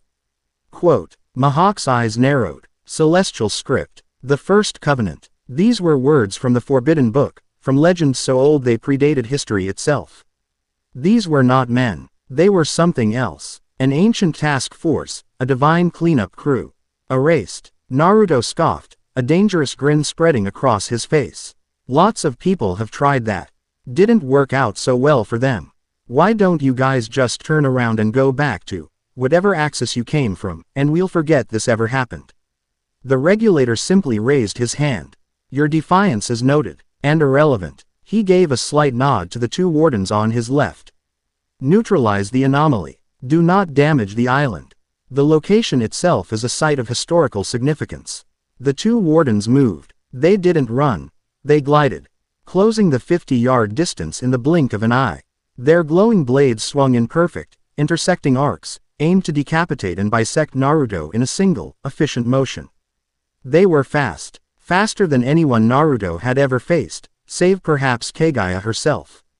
But he was faster. He ducked under the first blade and twisted his body, letting the second pass inches from his face. He slammed a palm into the chest of the first warden, sending him stumbling back. He spun, driving a powerful kick into the side of the second, who blocked it with his forearm. The impact created a loud crack, like a thunderclap, but the warden's armor held. Naruto felt a jolt of surprise. That kick should have shattered steel. Mahawk engaged the other 2, his black blade clashing against their glowing swords. The sound was not the clang of metal on metal, but a high-pitched, harmonic shriek. Sparks of green and blue energy erupted with every impact. Mahawk was a whirlwind of motion, his skill absolute. But he was on the defensive. The wardens fought with a cold, calculated precision he had never encountered. They didn't have styles. They had algorithms. Every move was perfect, every angle calculated, with no wasted energy, no emotion. It was like fighting a machine. "Their power," Mahawk called out, his voice strained for the first time in Naruto's memory as he parried a lightning-fast thrust. "It negates devil fruits. It dampens Haki. Be on your guard." Inside the keep, Perona was pacing frantically. She could hear the sounds of battle, the terrifying, high-pitched shrieks of the weapons clashing. She hugged herself, a feeling of utter helplessness washing over her. She was useless in a fight like this. Her ghosts, her greatest power, would be no thing against enemies who could fight Mahawk to a standstill. She thought of Naruto, out there, fighting against these things. She remembered his command, "Stay here. Please." He was trying to protect her. The thought was both infuriating and terrifyingly precious. Back in the courtyard, Naruto was realizing this wasn't a normal fight. His usual tactics weren't working. The wardens were preternaturally durable, and their movements were eerily coordinated.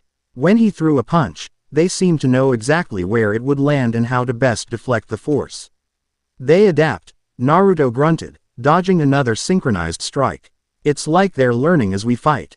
The lead regulator, who had not yet moved, watched with detached interest. Our armor is a marvel of forgotten sciences. It analyzes and predicts an opponent's energy patterns. The more you use your chakra, the easier you are to read. You cannot win. Yeah, well, I'm not much for patterns. Naruto yelled back. He formed a hand sign. Shadow Clone Jutsu. A dozen clones popped into existence, instantly swarming the two wardens. The clones attacked with a chaotic, unpredictable flurry of kicks, punches, and Rasengans. The wardens, for the first time, were thrown off balance. Their predictive armor couldn't keep up with 12 different targets executing 12 different attack patterns simultaneously. Naruto used the opening. He shot towards the lead regulator, a full-powered Rasengan in his hand. Your turn, pretty boy. The regulator didn't even flinch. He simply raised a hand, palm open. A translucent, hexagonal barrier shimmered into existence just in front of him. Naruto's Rasengan slammed into it. The barrier buckled, cracked, but held, absorbing the entirety of the jutsu's cataclysmic force before shattering into a shower of light. Naruto stared in shock. No one had ever blocked a Rasengan like that. The regulator's cold eyes met his. Primitive, he said, and with a flick of his wrist, a blade of pure, white energy shot from his palm, striking Naruto in the chest. It didn't cut him, but the impact felt like being hit by a mountain. Naruto was thrown backward, tumbling across the stone courtyard to slam into the base of a crumbling wall. He gasped for air, a sharp, burning pain spreading through his chest. The energy from the attack was coursing through his chakra network, disrupting its flow, making it feel sluggish and heavy. Mihawk saw Naruto fall. He roared, a sound of pure fury, and unleashed a torrent of sword strikes, his haki flaring to its absolute peak. He drove his two opponents back, his black blade a blur of motion. Get up, Uzumaki. This is not the time for a nap. Naruto pushed himself up, wincing. Kurama was already at work inside him, the fox's potent chakra burning away the foreign energy. Healing the damage. I'm okay. He coughed, a trickle of blood at the corner of his mouth. These guys are tough. He knew what he had to do. He couldn't win this fight with his standard arsenal. He needed more power. He needed nature's power. He formed a clone, which immediately sat down and assumed a meditative pose. Buy me some time, Naruto yelled to Mihawk, before leaping back into the fray. His movements now focused on evasion and disruption, drawing the warden's attention away from the clone that was gathering natural energy.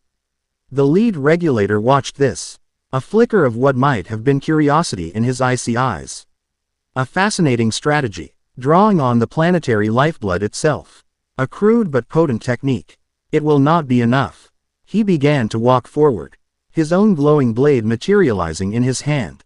I will perform the erasure myself. Just as he was about to advance, a swarm of white, ghostly figures erupted from the main keep's doorway. Get away from him, Perona shrieked, her voice filled with a desperate fury. She floated at the entrance, her arms outstretched, a storm of hundreds of negative hollows pouring from her body. She knew they probably wouldn't work on these things. But she had to do something. She couldn't just hide while he was out here fighting for her. The ghosts swarmed the courtyard, passing through the wardens. And just as she'd feared, they had no effect. The wardens didn't even seem to notice them. Their soulless, machine-like nature made them immune to her power. No, she cried, a tear of frustration rolling down her cheek. She was useless. But her attack was not entirely without effect. The lead regulator stopped. He looked at the ghosts, then at her. He tilted his head, a localized emotional projection, a spirit-based parakinesis. Interesting. Another anomaly to be catalogued before its erasure. He turned his attention from Naruto and began walking towards her. Perona. No. Get back inside, Naruto yelled, his heart lurching with fear. He was being pressed by two wardens, unable to get to her. The regulator raised his energy blade, his movements calm and deliberate. Cease your existence. He swung the blade, Perona squeezed her eyes shut, bracing for an impact that never came. She heard a sound like a thunderclap, and felt a rush of wind. She opened her eyes. Naruto was there, standing in front of her, his back to her once again. He had caught the regulator's energy blade in his bare hand. But his hand was different. It was glowing, covered in a vibrant, orange-yellow energy. The orange pigmentation of Sage Mode was around his eyes. His entire body was blazing with an aura of immense, natural power. "I told you," Naruto said, his voice a low, dangerous growl that was amplified by the sage energy. "To stay away from her." He squeezed. The regulator's energy blade wavered, crackled, and then shattered into a million points of light. Everyone, the wardens, Mihawk, Perona, froze. The regulator stared at his empty hand, then at Naruto, a flicker of genuine shock finally breaking through his serene composure. "Sage Mode is a bit different," Naruto said, a feral grin spreading across his face. "It doesn't follow patterns. It just hits. Really, really hard." He moved, and the world became a blur of orange. He slammed a sage-enhanced punch into the regulator's chest. The warden's shimmering armor, which had withstood every other attack, cracked like an eggshell. The regulator was launched across the courtyard like a cannonball, skipping off the flagstone's ice before crashing into the far wall with enough force to shatter it. The other four wardens stopped fighting, their heads snapping in the direction of their fallen leader. They stood for a moment, as if processing an impossible new piece of data. Then, with a chilling synchronicity, their helmets retracted. They were not erasing. They were now observing, recording. The lead regulator pushed himself out of the rubble, his armor sparking and broken. He looked at Naruto, not with anger, but with a new, calculating intensity. "Data acquired," he said, his voice a distorted static. "The anomaly is a Tier 7 threat. Protocol requires tactical withdrawal and reassessment." He pressed a button on his wrist, and a shimmering, blue portal opened behind him and his soldiers. "This is not over, denizen of a broken world. The Axis will not be compromised. We will return with the means to unmake you." One by one, they stepped through the portal, their cold eyes locked on Naruto until the very end. The portal snapped shut, and an eerie silence fell over the ruined courtyard. It was over. For now. Naruto's Sage Mode faded, the intense power receding. He staggered, the adrenaline leaving him. He turned to Perona, his expression a mixture of relief and exhaustion. "See, told you to stay inside." Perona just stared at him, her large eyes wide, her mouth slightly agape. She had just seen him go head-to-head with beings that had made Dracula Mihawk struggle. She had seen him shatter an energy sword with his bare hand. She had seen him, without hesitation, put his body between her and a blade that could have erased her from existence. You incredible, reckless, orange, idiot," she whispered, the words trembling. Then she did something that shocked him more than anything the wardens had done. She floated forward, wrapped her arms around his neck, and buried her face in his shoulder. Her body trembled with the aftershock of her fear. Naruto froze, completely stunned. He awkwardly patted her on the back. It's okay. They're gone. You're safe. Shut up," she mumbled into his jacket, her voice thick with unshed tears. "Just shut up." Mihawk walked over, Yuru resting on his shoulder. He looked at the destruction. Then at the two of them. "They will be back," he said, his voice grim. "And they will be stronger. They know what you are now." Naruto didn't answer. He just held on to the Ghost Princess, who was clinging to him as if he were the only solid thing in her gloomy, terrifying, and suddenly very complicated world. The sun had just proven it could do more than just shine. It could burn, and it had just drawn the unwavering attention of a darkness far older and colder than any shadow she had ever embraced. Chapter 5 End. Chapter 6. The Weight of a Promise. The moment hung in the air, fragile and surreal. The sounds of battle had faded, replaced by the whisper of the wind through the shattered gate and the distant, mournful cry of a sea bird. Naruto stood in the center of the ruined courtyard, his arms awkwardly around the trembling ghost princess who was clinging to him with a strength that belied her ethereal nature. He could feel the fine tremors running through her, the frantic beat of her heart against his chest. It was a strange and foreign sensation. He was used to being seen as a weapon, a hero, a monster, or a friend. He was not used to being a lifeline. Slowly, as if waking from a dream, Perona seemed to realize what she was doing. Her grip loosened. She pushed herself away from him, her face a mask of horrified embarrassment. A furious, crimson blush stained her cheeks, a stark contrast to her usual pale complexion. "Don't touch me," she snapped, her voice a squeak of its former imperious tone. She floated backward, putting a safe distance between them, her hands clutching her parasol like a shield. "I was merely checking your ridiculous jacket for structural integrity. It's clearly a shoddy piece of work." Naruto just blinked, a slow, tired smile touching his lips. He didn't call her out on the lie. He just nodded. "Right, structural integrity. Thanks for the inspection." Mihawk stepped over a chunk of rubble, his face a grim, unreadable mask. Yuru was already sheathed on his back. His hawk-like eyes swept over the scene, cataloging the destruction not with annoyance, but with the cold appraisal of a general surveying a battlefield. "They are gone," Mihawk stated, his voice a low rumble that cut through the lingering tension. "But they will be back." "That was a reconnaissance force." A test, Naruto grunted, rubbing his chest where the regulator's energy blast had connected. The phantom pain still lingered. Felt more like a final exam. "Do not delude yourself," Mihawk said, his golden eyes fixing on Naruto with unnerving intensity. "That was merely the opening gambit. They now have your measure. They have data on your chakra, your sage mode. When they return, they will not be testing you. They will be dissecting you." The weight of his words settled over the courtyard, heavier than the perpetual gloom. This wasn't a victory. It was a reprieve, a temporary stay of execution. "We should speak inside," Mihawk continued, turning and striding towards the castle's interior. "The open air has become unreliable." Naruto and Perona exchanged a quick, uncertain glance before following him. Perona floated several feet behind Naruto, her arms crossed, refusing to look at him, but she didn't retreat to her tower. She stayed close, a silent, ghostly satellite drawn into his orbit. They convened in Mihawk's study. The room was a sanctuary of order in the chaotic castle, lined with thousands of books, their leather spines arranged with meticulous care.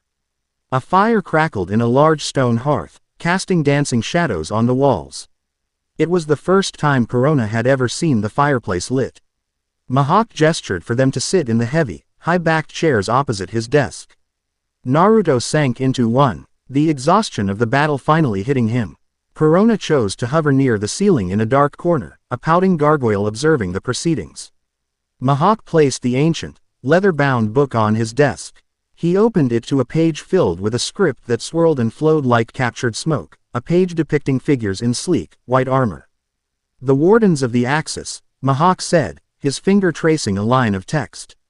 "An old myth, a bedtime story for gods. It is said they were created at the dawn of time by a power known as the First Covenant, to act as the immune system of reality. They patrol the Axis Mundi, the metaphysical spine that connects all worlds, and prune any branches that threaten the stability of the whole. They are not warriors. They are surgeons." Naruto leaned forward, his weariness forgotten. "That scroll Orochimaru gave me, the one with the celestial script, that's what they're so bent out of shape about." "Precisely," Mihawk affirmed. "That script is their language, their operating system. By using it, you did not just cross a boundary. You hacked into the mainframe of existence itself. It was an act of cosmic trespassing. Your very presence here is a paradox they are compelled to resolve." He looked up from the book, his gaze hard. "And their preferred method of resolution is erasure." Perona let out a small, involuntary gasp from her corner. The word hung in the air, cold and final. A heavy silence filled the room, broken only by the crackle of the fire. Naruto stared into the flames, his hands clenched into fists on his knees.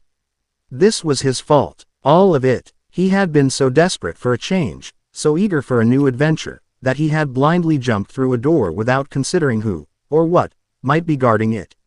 He had brought this cosmic storm down on this quiet, gloomy island. He had put these two people, his unwilling hosts, in the crosshairs of an enemy that policed gods. "I have to go," Naruto said, his voice quiet but firm. He looked up, his blue eyes filled with a grim resolve. "They're after me. If I leave, they'll follow." You two will be safe. Go where? Mihawk asked, his tone flat. You have no means of transit. You are a castaway on an island in a world that is not your own, and you are being hunted by the universe's janitors. There is no a way for you to go to. I'll figure it out, Naruto insisted, standing up. I can't stay here. I can't let you guys get erased because of my screw-up. Don't be an idiot, a sharp voice cut in from the corner. Both men looked up at Perona. She had floated down from the ceiling. Her expression a mixture of anger and something else, fear. Where would you go? She demanded, poking a finger in his direction. You'd last 5 minutes out there on your own. You don't know the sea. You don't know the people. You'd get captured by the Marines or eaten by a Sea King before those white-armored freaks even found you. Running away is the most stupid, unstrategic, and disgustingly optimistic thing you could do. Naruto was taken aback by her vehemence. But they'll kill you. Let them try, Mihawk said, a dangerous glint in his golden eyes. It has been a long time since anyone has warranted my full attention. This island is my home. I do not suffer trespassers gladly. His words were a quiet declaration of war. He was in. Naruto looked from the unshakable swordsman to the furious ghost. They weren't kicking him out. They weren't blaming him. They were standing with him. The realization hit him with the force of a physical blow. He had stumbled into this world, a chaotic force of nature, and had somehow, unintentionally, found two of the most unlikely allies imaginable. A profound, aching sense of gratitude washed over him. He sank back into his chair, the fight going out of him. Okay, he whispered. Okay. He ran a hand through his blonde hair. Then we fight, but we do it my way. We train, we get ready, and next time they show up, we don't just survive.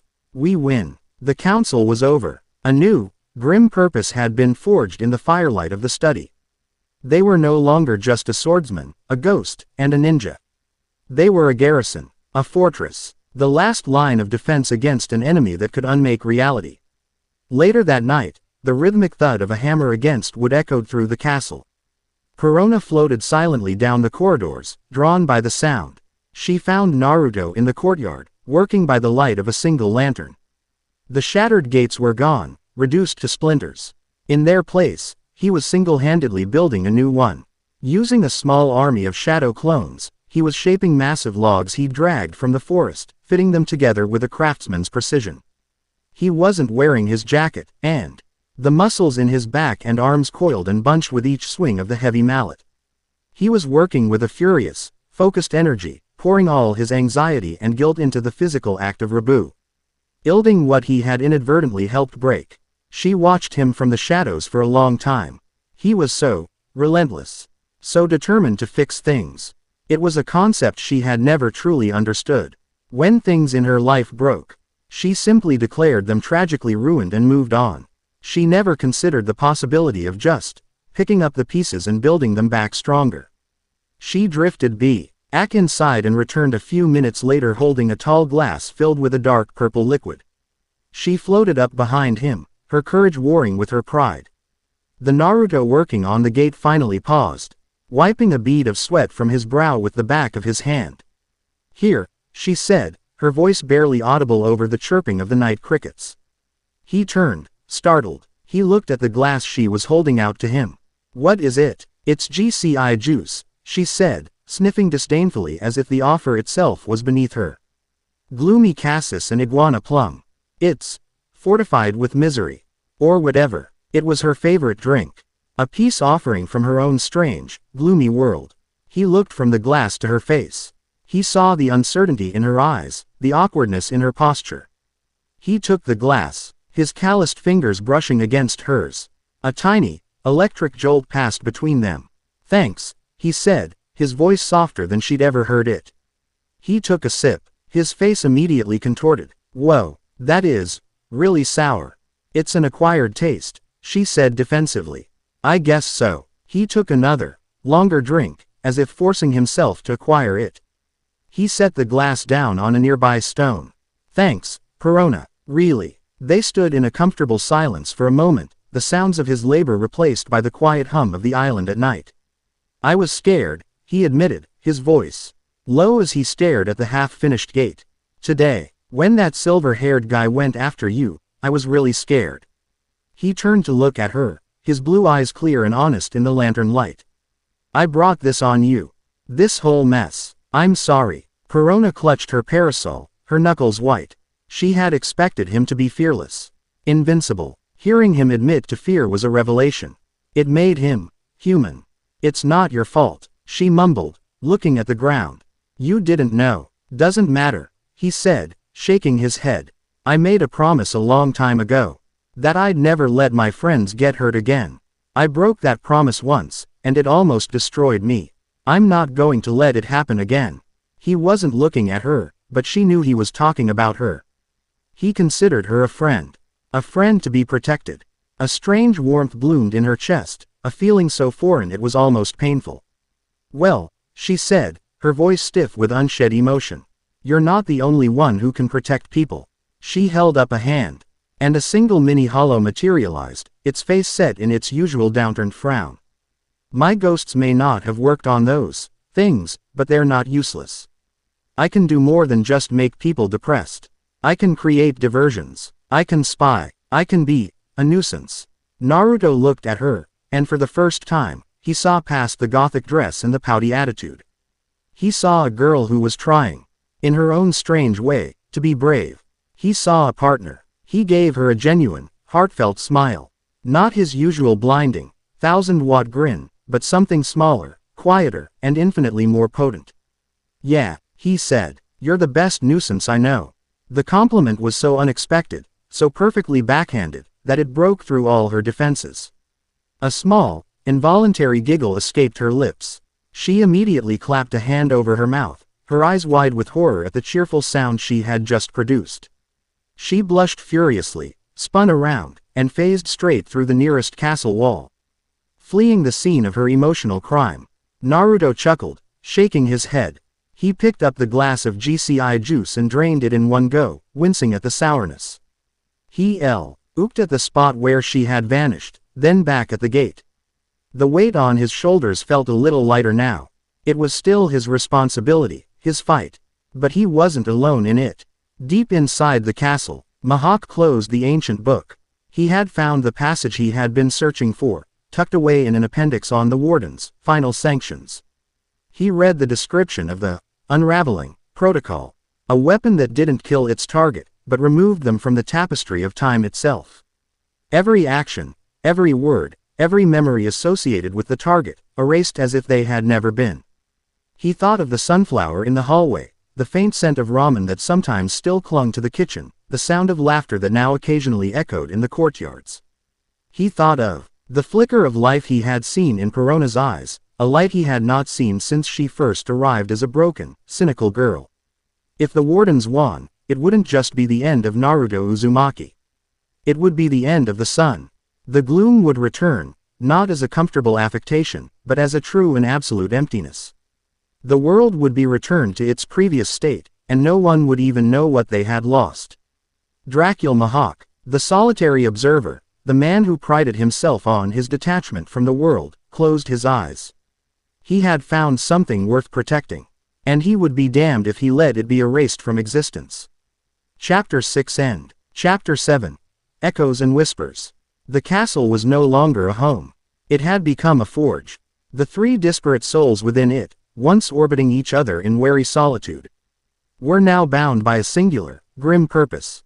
Every sunrise, if the pale light in Karigana's sky could be called that, was a new call to arms. The memory of the Wardens was a cold weight in the air. A promise of a battle that would be fought not on their terms, but on the very fabric of their existence. Naruto was the heart of this new, frantic energy.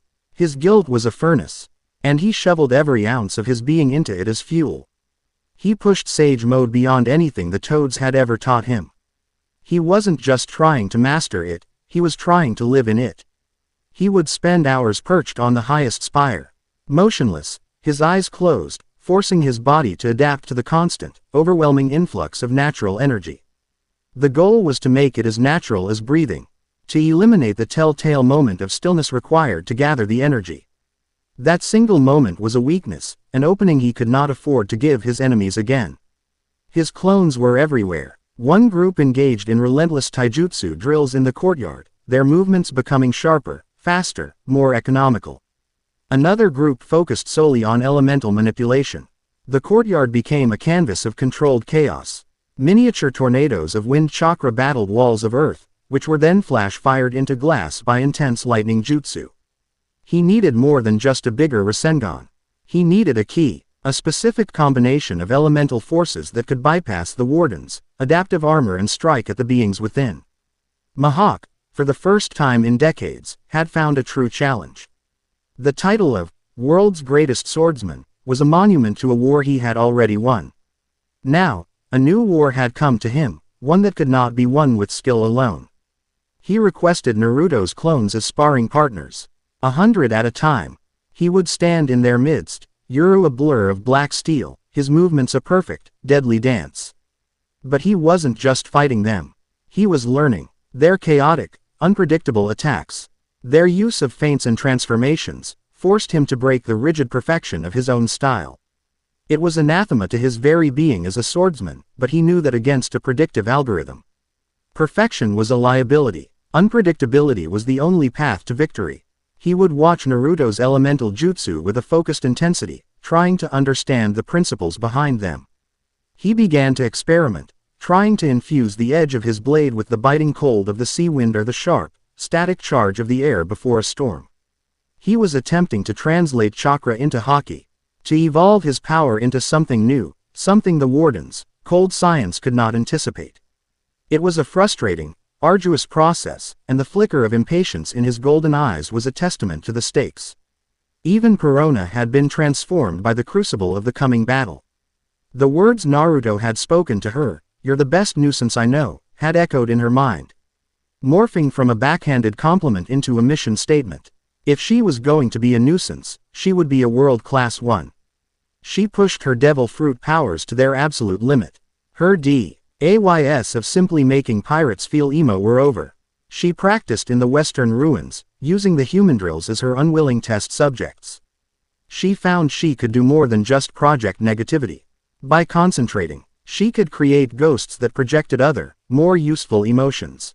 She created a confusion hollow, a swirling, gray ghost that caused the apes to forget what they were doing and wander off aimlessly. She developed a fear hollow, a shrieking, spectral entity that could send the brutish warriors fleeing in terror without ever laying a hand on them. Her greatest breakthrough, however, was with her own astral projection. She learned to detach her spirit from her body not just for a few moments, but for hours at a time. Her spectral self could pass through stone walls as if they were mist. Travel for miles across the churning sea, a perfect, undetectable spy. She was forging her own unique brand of ninjutsu, turning her curse into a strategic weapon. The Ghost Princess was becoming a spymaster. The training was brutal, the days a blur of sweat, exhaustion, and small, incremental victories. But it was the quiet moments in the dead of night that truly defined their new reality. Naruto was in the armory, a cavernous, dusty room filled with rusted weapons from a forgotten age.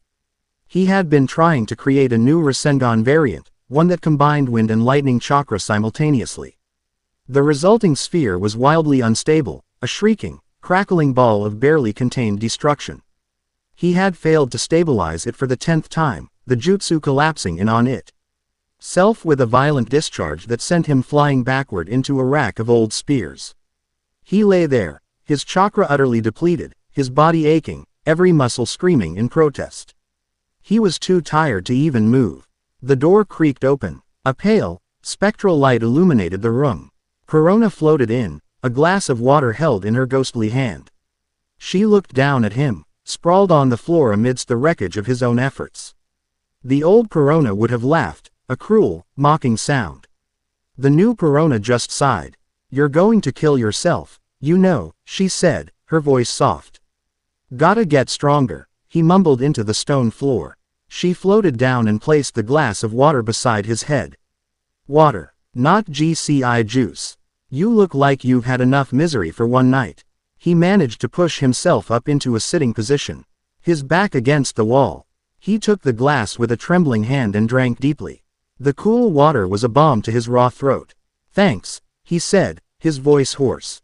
She didn't leave. She hovered nearby, her usual pout replaced by an expression of genuine concern. "Why do you do it?" she asked quietly. "Why push yourself this hard? Even Mihawk rests. You don't stop." Naruto stared into the empty glass, his gaze distant. "I've seen what happens when I'm not strong enough," he said, his voice barely a whisper.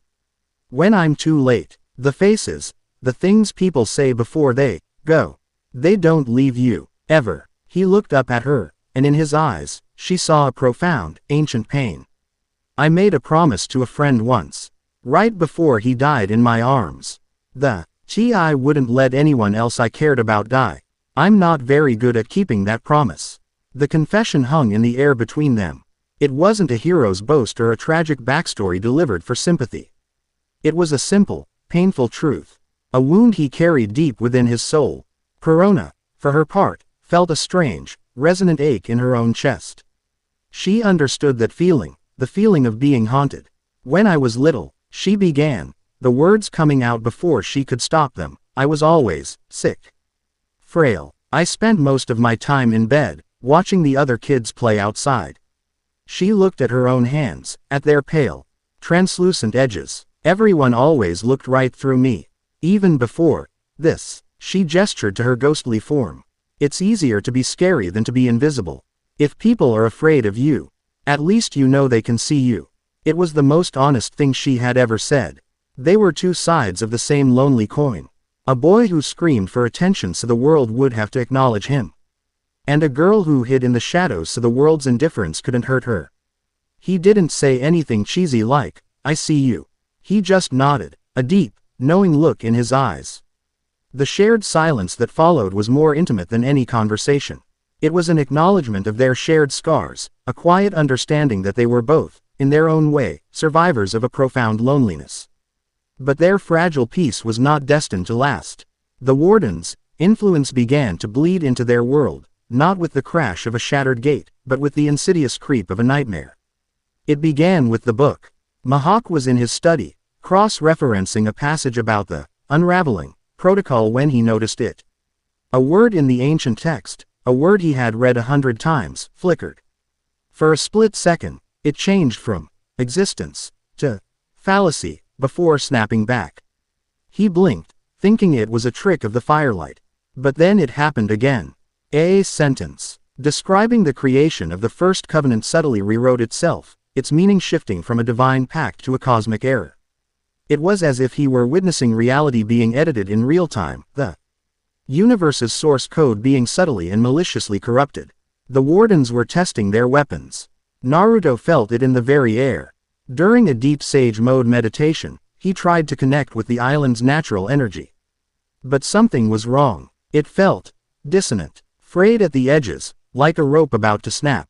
There was a subtle, high-frequency hum in the background of the world's song, a whisper of static that set his teeth on edge. It was the energy signature of the wardens, a faint echo of their presence, woven into the very fabric of the island. They were no longer just coming for him. They were already here. The most terrifying manifestation, however, was reserved for Perona. She was practicing her long-range astral projection, her spirit form soaring high above the churning gray sea, when she felt a sudden, violent lurch. It was not a physical feeling, but a spiritual one. For a horrifying half-second, the silver cord that connected her spirit to her body, her very anchor to the world, went slack. She felt a terrifying sense of nothingness, a complete and utter void where her connection to her physical self should be. Her astral form flickered like a dying candle, and he was violently yanked back into her body with a gasp that tore at her lungs. She sat bolt upright in her bed, her heart hammering, cold sweat trickling down her spine. One of her negative hollows, Hitch had been floating peacefully in the corner, wavered, turned to static, and then popped out of existence. It was gone, not dispelled, erased. The three of them met in the study, the fire in the hearth doing little to ward off the profound chill that had settled over them. They shared their experiences, their voices low and strained. Mihawk closed the ancient book, his face carved from granite. "They are not preparing an army," he said, his voice a low growl. "They are preparing a scalpel. They are probing our reality, looking for the seams, the threads they can cut to unravel you." He looked directly at Naruto, his golden eyes burning with a cold fire. Perona was trembling, hugging herself tightly. That flicker, she whispered, her voice shaking. They were trying to erase my hollow. They were testing to see if they could cut my connection to this world. To see if I am just another part of the anomaly that needs to be erased along with you. The truth of it slammed into Naruto with the force of a physical blow. This was the unraveling Mihawk had read about. The next attack wouldn't be a frontal assault of energy blades and armor. It would be a metaphysical strike, a surgical attack designed to erase him. And anyone connected to him, from the tapestry of existence itself. They weren't just fighting for their lives. They were fighting for their right to have ever lived at all. His training, his new jutsu, his raw power, it might all be useless against an enemy who could simply edit him out of reality. But as he looked at Mihawk's unyielding glare and Perona's terrified but defiant face, he realized something. The wardens saw him as a single, isolated paradox. A bug in the system. They didn't understand the connections he had forged here, the threads that now bound the three of them together. Their individual strength was great. But their strength together, their shared reality, their interwoven fates, that was a fortress the wardens had not accounted for. A new resolve, cold and clear as ice, settled over him. Let them try, Naruto said, his voice quiet but echoing with an unshakable conviction. Let them try to cut the threads. He looked at Perona, then at Mihawk, and a fierce, protective light blazed in his eyes. We'll just have to show them how tightly we're tied together. Their training was no longer just about getting stronger. It was about reinforcing their reality, strengthening the bonds between them until they were an unbreakable knot in the fabric of time. For they now knew the truth. Their friendship, their strange, gloomy, sun-drenched little world, was the only weapon they had left. Chapter 7 End. Chapter 8. The Ties That Bind. The training changed. It was no longer about sharpening three individual weapons. It was about forging them into one. The courtyard, scarred by explosions and sword strikes, became a laboratory for a new kind of warfare, a desperate fusion of powers from two separate realities. The mornings began not with taijutsu, but with meditation. An idea born from Mihawk's cold logic. Your sage mode is our greatest asset, he had stated, his voice flat and absolute. It is the only power we possess that aims to operate on a level that can physically counter them. But it is a power you draw from the world. If they can corrupt the world, they can poison the well. You must teach us to feel what you feel, to recognize the static, to become the island's early warning system. And so, every dawn, the three of them would sit in the center of the courtyard. Mihawk, bolt upright, a statue of pure focus. Perona, floating cross-legged, a pouting, ethereal Buddha, and Naruto, guiding them, his voice a low, steady murmur. Don't try to grab it, he would say, his own eyes closed, the faint orange markings of an imperfect sage mode flickering around them. Just listen, feel the life in the stones, the breath of the wind, the memory of the water. It's all connected. It's all one big song. It was an exercise in pure frustration for the other two. Mihawk, a man whose entire existence was defined by his own indomitable will, struggled to simply surrender his senses, to listen instead of command. He feel the world through his observation haki, but that was a sharp, predatory sense, a tool for predicting an opponent's move. This was different. This was like trying to cup water in a mailed fist. Perona found it even worse. The life energy Naruto spoke of was anathema to her. It was warm, vibrant, and disgustingly cheerful. Trying to connect with it felt like dipping her hand in boiling, sugary syrup. I can't, she'd snap, her concentration breaking for the 20th time.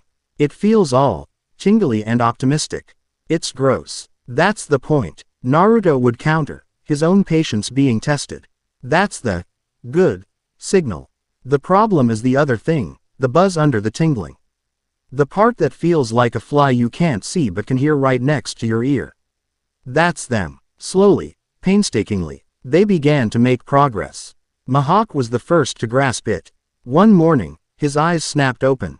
The northern cliffs, he said, his voice a low growl. The static is stronger there. Like a tuning fork struck against iron. He had felt it, a subtle wrongness, a cosmic dissonance. Perona's breakthrough came a few days later, and it was far more dramatic. As she was focusing, trying to ignore the gross life energy, she suddenly recoiled with a shriek, clutching her head. The library. It's cold. A cold spot, like a dead fish in a flowerbed. They rushed to the library to find a single, ancient globe of the world flickering like a faulty light bulb. It would phase between its normal, solid state and a translucent, ghostly image of itself every few seconds. A reality glitch. A probe. Perona hadn't just sensed it. Her unique spiritual nature had felt the emptiness it left behind in its phasing, the chilling touch of the void. She had become their primary sensor for the unraveling.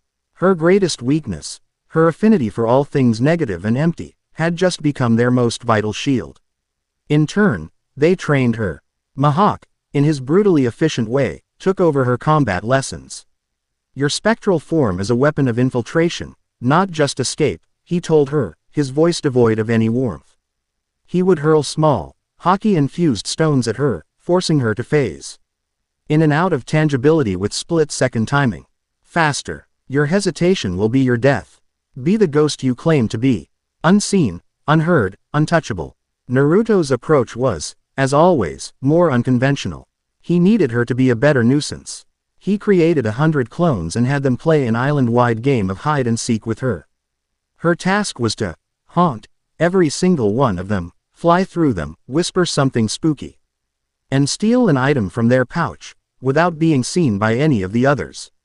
It was a chaotic, ridiculous exercise that honed her stealth, her speed, and her ability to sow confusion among a coordinated force to an incredible degree. She hated every second of it, but the triumphant, malicious glee in her eyes when she presented Naruto with a pile of 100 stolen kunai proved she was learning. The bond between Naruto and Perona deepened in these stolen moments, forged in the fires of their shared training. One evening, he was teaching her how to focus her own unique energy. It's not chakra, he explained, holding his hand out, a small, gentle orb of blue energy swirling in his palm. But it's still you. It's your will. If you can control that, you can do more with your ghosts. She was trying to create one of her new fear hollows, but it kept dissolving into a puff of miserable smoke. I can't, she grumbled, her frustration mounting. It requires a strong, focused emotion. It's hard to feel terrifying when I'm staring at your ridiculously orange pants. He chuckled. Okay, close your eyes. Why? She asked suspiciously. Just do it, trust me. She sighed dramatically and closed them. This is stupid. Think about the wardens, he said, his voice becoming low and serious. Think about that silver-haired bastard swinging his sword at you. Feel that moment, not the part where you were scared for yourself. The part where you got angry. The part where you came out of the keep and screamed at them. That feeling, that protective, get the hell away from him, feeling. Grab that, hold it. She focused, her brow furrowed. She remembered the coldness in the regulator's eyes, the dismissive way he had called her an anomaly. She remembered the blind, white-hot fury that had washed away her fear. Her hands, floating in front of her, began to glow with a faint, pinkish-black light. Good, Naruto whispered, his voice right beside her ear, sending a shiver down her spine. Now give it a face. Give it a voice. Let it scream for you. She pushed. She poured all of that protective rage, that violation, into a single point. A ghost erupted from her hands. But it was different. It wasn't white and sad. It was a churning, black and pink vortex of energy with a jagged, shrieking mouth. It let out a piercing, psychic wail that made the very stones of the armory vibrate. One of Naruto's clones, standing in the corner for observation, took one look at it, dropped its jaw in cartoonish terror, and poofed out of existence from sheer fright. Perona's eyes snapped open. She stared at the terrifying entity she had just created. It was a manifestation of her own rage, a vengeance hollow. She looked at Naruto, her eyes wide with a mixture of shock and pride. He was grinning, not his usual goofy grin, but a look of genuine admiration. See, he said, best nuisance ever. The compliment landed with the force of a physical blow, and she felt that stupid, traitorous warmth spread through her chest. She quickly turned away, dispelling the vengeance hollow before he could see the blush on her cheeks. It's adequate, I suppose, she sniffed, trying to regain her composure. But the connection had been made. He had not only seen her power, he had helped her understand its source. The glitches, however, grew worse. They were no longer subtle. A suit of armor at the end of a hall would vanish for a full minute, leaving an empty alcove before reappearing with a soft thump. The water in a glass would suddenly turn to sand, then back to water. They were becoming bolder, more invasive. The wardens were mapping their reality, preparing for the final cut. The worst came during dinner. They were eating in a tense silence when Mihawk suddenly froze, his wine glass halfway to his lips. He was staring at an empty chair across the table. Uzumaki, he said, his voice dangerously quiet. Describe the tapestry on the wall behind me. Naruto looked. It was a large, faded tapestry depicting a grim sea battle. It's a bunch of old ships, he said. One of them is on fire. Standard gloomy castle decoration. There is no tapestry, Mihawk stated. His golden eyes narrowed. There is only a stone wall. Perona gasped. Naruto looked at the wall, then back at Mihawk. For Mihawk, the tapestry had been erased. For Naruto, it was still there. Their shared reality was starting to fracture. The wardens were trying to isolate them, to peel their perceptions away from each other one thread at a time. The unraveling was beginning. That night, the nightmare came. Perona was floating in a void of perfect, silent blackness. It was a place that should have been her paradise, the ultimate gloom. But it wasn't comfortable. It was terrifying. She was utterly, completely alone. She called out, but her voice made no sound. She tried to summon a hollow, but her hands passed through each other. She had no power here. No substance. She looked down and saw nothing. She had no body, no form. She was just a thought, a memory, fading into the infinite emptiness. She was being erased. She screamed, a silent, spiritual shriek of pure terror, and was violently jolted awake. She was in her room, her body trembling, her breathing ragged. A single, cold tear traced its way down her cheek. The dream had felt too real. It was a glimpse into the void, a premonition of their fate. She couldn't stay alone. Not now. She phased through the floor, drifting through the sleeping castle, an unguided missile of fear. She didn't know where she was going until she found herself outside Naruto's door. She hesitated, her pride warring with the chilling memory of the void. Fear won. She phased through the door. He was asleep, sprawled on his back, one arm hanging off the bed. Even in sleep, he seemed to radiate a faint warmth. He was breathing softly, a picture of peace that was so at odds with the terror clutching her heart that it made her want to cry. She floated to the side of his bed, just watching him, drawing a strange comfort from his solid, unwavering presence. He was real. He was an anchor. As if sensing her, his eyes fluttered open. He wasn't startled. He just looked at her, his blue eyes clear and awake in the dim light filtering through the window. Hey, he mumbled, his voice thick with sleep. You okay? She couldn't speak. She just shook her head. The movement small and jerky. He seemed to understand. He shifted over, making space on the massive bed. It wasn't a romantic gesture. It wasn't an invitation. It was a simple, unspoken offer of sanctuary. You don't have to be alone. She hesitated for only a second before drifting down and settling on the far edge of the mattress, perching there like a nervous bird. She curled into a ball, wrapping her arms around her knees, a safe distance away from him. He didn't say anything else. He just turned onto his side, facing her, and closed his eyes. His quiet, steady breathing filled the silence, a rhythmic counterpoint to her own frantic heartbeat. It was the most comforting sound she had ever heard. Slowly, the terror receded, chased away by the simple, undeniable warmth of another person who refused to let her face the darkness alone. She didn't sleep, but she rested, anchored to reality by the presence of the boy who had promised he wouldn't let her get hurt. The next morning, Mihawk called them to the study. His face was grim. He had the book open. I have found it, he said, his voice low. A countermeasure. It is theoretical, insanely dangerous, but it is our only chance. He explained. The unraveling worked by targeting a paradox, a person or object that was not supposed to be there, and severing its ties to the current reality.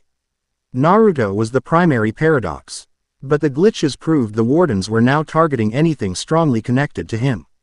Their mistake, Mahak said, a predatory light in his eyes, is in assuming those connections are a weakness. According to this text, it is possible to forge a metaphysical anchor. To intentionally and forcefully bind multiple realities, or in our case, multiple souls, together, creating a new, unified existence that is no longer a paradox, but a foundational fact. We would not just be in this reality. We would become a part of its bedrock. So we tie ourselves together. Naruto asked, understanding dawning. So they can't cut me away without unraveling the whole island with us. Precisely, Mahak affirmed. We make ourselves too big, too heavy, too integrated for their scalpel to work. They would need a sledgehammer. It would force them into a direct, physical confrontation, a battle we might actually be able to win. What's the catch? Perona asked, her voice quiet. She knew there was always a catch. Mahak's gaze was grave. The process requires a perfect fusion of our three energies. Your chakra, my haki, and her spirit. We must link our minds, our wills, our very life forces. If our concentration breaks, if there is even a moment of doubt or fear, the feedback could extinguish us. We would not just die. We would erase ourselves. They were silent for a long moment, the weight of the choice pressing down on them. It was a gamble with their very souls. When do we start? Naruto asked, his voice ringing with a calm certainty. There was no other option. They chose the highest point of the island, the windswept peak above the castle, as their stage. The sky was a bruised purple, the air crackling with a strange energy. The glitches were happening faster now, a constant, flickering reminder that they were out of time. They stood in a triangle. Naruto at one point, Mahak at another, Perona floating at the third. Ready? Naruto asked, looking at each of them in turn. Mahak gave a sharp, single nod, his hand resting on Yuru's hilt as if to draw strength from the familiar weight. Perona looked terrified, but she met Naruto's gaze and gave a small, determined nod of her own. She remembered the void. Anything was better than that. Okay, Naruto said, taking a deep breath. Let's do this. He closed his eyes and sank into sage mode. A torrent of golden-orange energy erupted around him. A pillar of raw life force. Mahak closed his eyes, and a wave of invisible, crushing pressure radiated from him, the unmistakable, awe-inspiring power of a master's conqueror's haki. Perona began to glow with her own ethereal, pinkish-black light, a beacon of pure spiritual energy. Now, Naruto yelled, his voice echoing in their minds as their senses began to link. Reach out, not with your hands, with your will. Find me, find each other. Perona felt it first. Naruto's energy was a raging, warm sun, a force of unbelievable vitality. Mahak's was a sharp, unyielding mountain. A point of absolute, immovable will.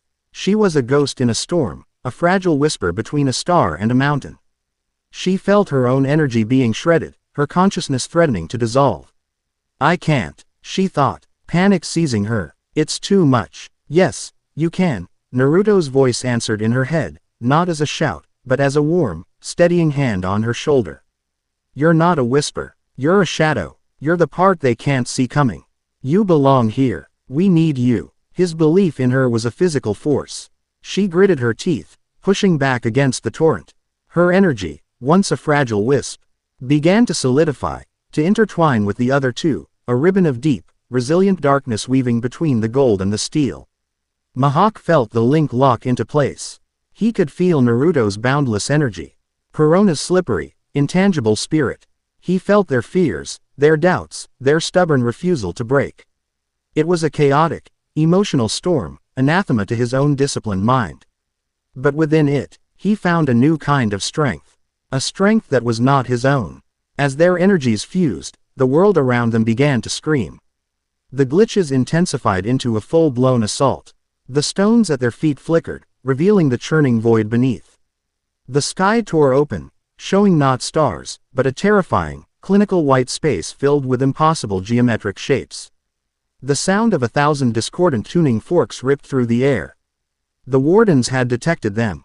They were trying to force them apart, to sever the anchor before it could be set. Memories, not their own, flooded their minds. Whispers of other worlds, other lives, the ghosts of erased realities. They saw glimpses of the wardens, creators, beings of pure light and terrifying intellect. They felt the cold, unfeeling logic behind the unraveling. The temptation to let go, to surrender to the inevitable, was overwhelming. Hold on, Naruto roared in their minds, his own will a blazing inferno against the cold. He poured every memory he had into the link, the taste of Ichiraku ramen, the weight of his master's hand on his head, the sting of Sasuke's Chidori, the warmth of Perona's hand brushing his. Our lives are not mistakes. Our world is not a fallacy. We are real. His conviction was the final component. The three energies, life, will, and spirit, slammed together. A shockwave of pure, untainted reality erupted from the peak. A silent, invisible wave that washed over the entire island. The glitches stopped. The tear in the sky sealed itself. The humming static vanished. The air became still, calm, and incredibly, profoundly solid. The three of them collapsed, their energy utterly spent. Naruto fell to his knees, panting.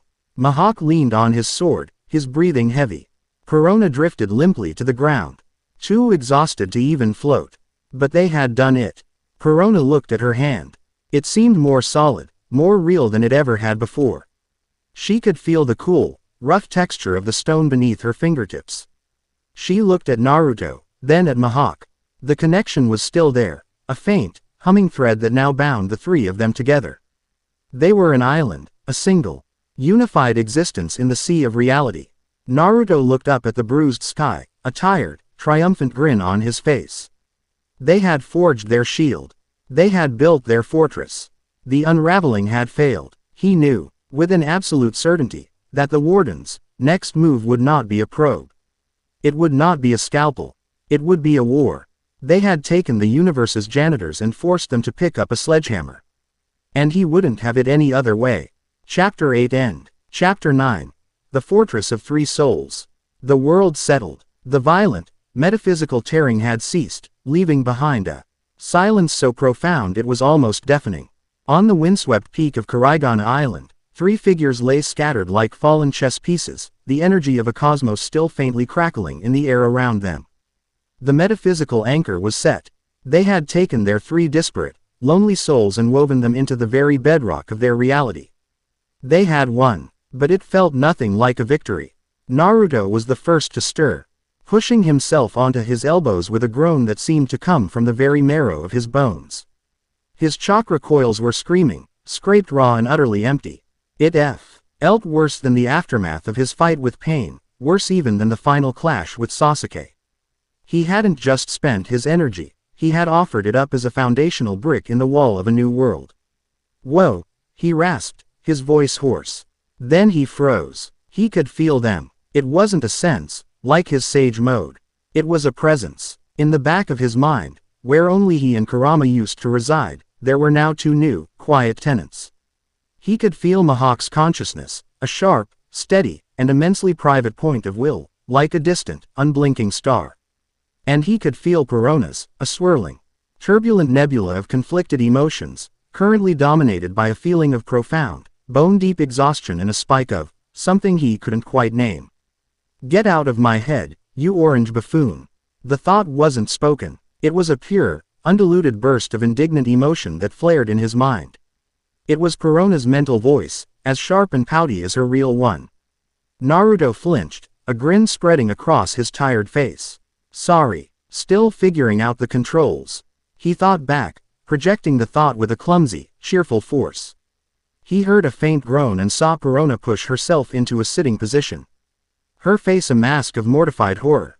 This is a gross violation of my personal gloom. She shrieked aloud, clutching her head. I have private, miserable thoughts in here. The tactical clarity, however, is undeniable. Mihawk's mental voice was exactly like his spoken one. A low, calm, precise baritone, utterly devoid of emotion. He had pushed himself to his feet and was leaning on Yuru, his eyes closed. He was exploring the new, shared space with the focus of a cartographer mapping a new continent. The emotional feedback is a distraction. But I can feel your locations, your physical states. We can coordinate across the entire island without a single word. The anchor wasn't just a shield. It was a network, a private, psychic battlefield link that bound the three of them together. They were a single, Multi-bodied consciousness. A fortress of three souls. The next few days were a period of strange, awkward, and intensive recovery. The physical exhaustion was immense, but the mental adjustment was far more challenging. They were constantly, unavoidably aware of each other. Naruto learned that Mihawk spent a full hour every morning in a state of absolute mental silence. That was both intimidating and deeply calming.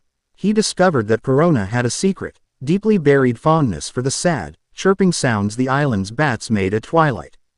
Perona, to her unending horror, was subjected to Naruto's internal monologue, a chaotic, non-stop stream of thoughts about ramen, training, and a surprising, deeply ingrained sense of responsibility for their safety. And she could feel the profound, ancient loneliness that formed the bedrock of Mihawk's being, a solitude so vast and complete it made her own curated gloom feel like a child's tantrum. They learned to build walls, to grant each other a semblance of privacy in their shared mental space. But the connection was always there, a low, constant hum beneath the surface of their thoughts. It was an intimacy none of them had asked for, but one they would have to master if they were to survive. One afternoon, Naruto was by the western cliffs, overlooking the churning sea. He was trying to knead his recovering chakra, but his mind kept wandering. He could feel Perona's emotional state, a low thrum of anxiety, emanating from the castle library. He had been trying to respect her privacy, but the feeling was a constant, distracting poke. He walked back to the castle and found her there, surrounded by a mountain of books. She wasn't reading them. She was just staring at a page, her brow furrowed in worry. "You're worrying again," he said softly from the doorway. She jumped, her spectral form flickering. "I am not worrying," she snapped, though the denial felt hollow even to her. Through the link, she felt a wave of his calm, patient amusement, which only irritated her more. "I am conducting a threat assessment. It's a vital part of strategic planning." He walked over and sat on the floor opposite her. "You know, for someone who loves being miserable, you're not very good at it." "What is that supposed to mean?" she demanded. "When you're really miserable, you just kind of sink into it." "It's quiet," he explained, thinking of his own darkest moments. "But you worry. About the castle, about Mihawk, about, well, me. Worrying isn't miserable, it's the opposite. It means you care about something enough to be scared of losing it." Quote. She stared at him, her mouth opening and closing, but no sound came out. He saw her. He saw right through the layers of gloom and gothic dresses to the scared, lonely girl underneath. And he didn't mock her for it. He validated it. I do not, she stammered, her cheeks flushing. She felt a sudden, overwhelming urge to flee, but she also felt, through the link, the simple, unwavering sincerity radiating from him. He wasn't trying to expose her. He was trying to comfort her. "It's okay," he said, his voice gentle. "I'm scared too." The admission was so simple, so honest. It broke through her final defense. She just nodded, looking down at the book, her vision blurring slightly. They sat in silence, but for the first time, it was a shared silence. The quiet understanding between two soldiers in the moments before a battle they both knew was coming. They didn't have to wait long. It happened at dusk. The sky did not tear open. No portal appeared. The attack was far more direct, far more brutal. A shadow fell over the island, vast and absolute. They all looked up. Hanging in the sky above the castle was a geometric impossibility. It was a ship, but it was shaped like a multifaceted, crystalline lattice, its angles sharp and unnatural. It was bone white, like the warden's armor, and it hummed with a low, terrifying thrum that was not a sound, but a pressure felt deep in the chest. It absorbed the light, casting a perfect, dead shadow over the entirety of Karaigana. "They're here," Mihawk's voice stated, calm and cold in their minds. Naruto, the courtyard, Perona, to the shadows. Now, they moved as one, their training taking over. By the time the first wave of wardens teleported to the ground, appearing in silent flashes of white light, Naruto and Mihawk were already there to meet them. There were dozens of them this time, not just 5. And they were different. Their armor was heavier, etched with glowing blue lines. Some carried energy shields. Others wielded long, whip-like weapons that cracked with contained lightning. The proctor, the silver-haired regulator, stood among them, his expression as serene and cold as ever, his armor now a burnished silver. The metaphysical anchor, the proctor's voice echoed, amplified by some unseen technology. It held a note of what might have been academic curiosity. A primitive but surprisingly effective gambit. You have bound yourselves to this insignificant rock. A touching, if futile, gesture. He raised a hand, and a section of the crystalline ship above began to glow, a terrible, white-hot light gathering at its core. We had intended to use a scalpel. But you have forced us to employ a cruder instrument. This vessel is a reality breaker. It will not erase you. It will create a localized paradox event, a pocket of anti-existence that will annihilate this island and everything on it. The process has already begun. You have 10 minutes. A low, soul-shaking hum began to emanate from the ship. And the very air began to feel thin, as if it were being stretched to the breaking point. The countdown had started. We have to stop that ship. Naruto yelled aloud. Perona, status. Mihawk commanded through the link. I'm going, her voice replied, tight with fear but laced with determination. Her spectral form detached from the shadow of a broken wall and shot towards the sky. An invisible arrow aimed at the heart of the enemy. Your distraction is noted, the proctor said, gesturing to his soldiers. Engage them. Protect the vessel. The new wardens charged. The battle was a maelstrom of light and sound. The wardens with shields could now partially block Naruto's sage-enhanced attacks, their barriers flaring violently with each impact. The whips were the worst. They were fast and unpredictable, and each crackle sent out a wave of dampening energy that made Naruto's chakra feel sluggish. Mihawk was a storm of black steel, Yuru singing a song of destruction. But he was being pressed. Forced to parry and dodge, his movements constrained by the sheer number of opponents. I'm in, Perona's voice echoed in their minds. It's strange, like the inside of a machine. Everything is white and smooth. No guards. Just energy conduits everywhere. The light is coming from a central chamber. Find the core, Mihawk grunted, parrying a blow that sent sparks flying. Naruto, on my left. Coordinated strike. Naruto didn't need to be told. He was already moving, their linked minds anticipating the command. He formed a Rasengan as Mihawk lunged, forcing two wardens to raise their shields. Naruto slammed his attack into the ground just behind them. The resulting explosion sent them stumbling forward, their defenses faltering for a split second. It was all the opening Mihawk needed. Yuru flashed twice, and the two wardens fell, their armor bisected by a perfect, clean cut. They were a perfect unit, their combined might far greater than the sum of their parts. But they were outnumbered, and they were running out of time. The hum from the sky was growing louder, the pressure more intense. The stones around them had begun to vibrate. I've found it. Perona's thoughts were a frantic burst of discovery and terror. It's a huge crystal, suspended in the center of the ship. The light is focusing through it. But it's shielded, a massive energy barrier. And, oh no, what is it? Naruto demanded, kicking a warden away. The proctor. He's here. He just teleported into the core chamber. He's standing right in front of the crystal. They were out of options. They couldn't break through the army on the ground and get to the ship in time. Perona was their only chance, and she was facing the main boss alone. Naruto. Mihawk's thought was sharp, decisive. I need your power, not just your strength, your chakra. Naruto didn't understand, but he trusted the swordsman completely. What do you need? That unstable jutsu you were practicing. The one with wind and lightning.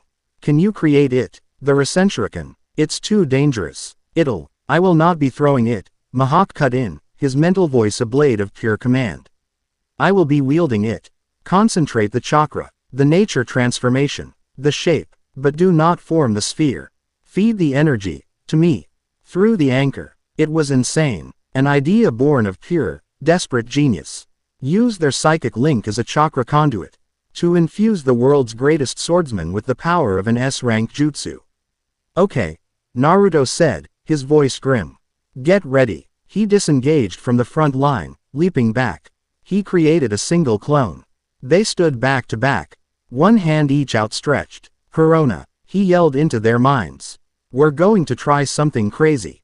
When you see the opening, you have to hit the proctor with everything you've got.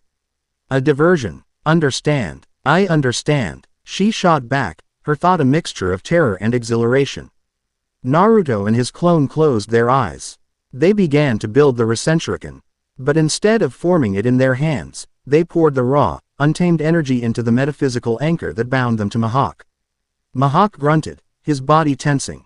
He could feel it, a storm of unimaginable power. Sharp as a million needles, violent as a hurricane, flooding his own Haki-infused spirit. The air around Yuru began to crackle. A high-pitched shriek filled the courtyard. A swirling, transparent vortex of wind and lightning chakra began to form around the black blade, a raging, miniature typhoon clinging to the steel. In the ship's core, the Proctor watched Perona's spectral form with cold amusement. Your spirit is tenacious, little ghost. But you are just a whisper in a hurricane. You can do nothing here. Now, Naruto. Perona's thought was a desperate plea. Now, scream for me, she thought, and unleashed the vengeance hollow. The shrieking, black and pink vortex of rage materialized in front of the Proctor, letting out a psychic wail that was amplified by her own desperation. For a single, crucial second, the Proctor's concentration wavered. His serene expression broke with a flicker of annoyance as he raised a hand to dispel the ghastly apparition. It was the only opening they would get. On the ground, Mihawk's eyes snapped open. They were blazing, not with the golden light of his own power, but with the fierce, blue-white energy of Naruto's chakra. The raw, Senshuriken was no longer just around his sword. It had fused with it. Yuru was no longer a black blade, it was a screaming vortex of absolute destruction. This, Mihawk roared, his voice amplified by the raw power coursing through him. As the extent of our bond. He didn't swing. He lunged, a single, perfect thrust aimed not at any of the wardens, but at the sky. At the ship, Kokudo. Razanarashi. Black blade. Spiral storm. A beam of pure, swirling destruction erupted from the tip of his sword. It was not a slash.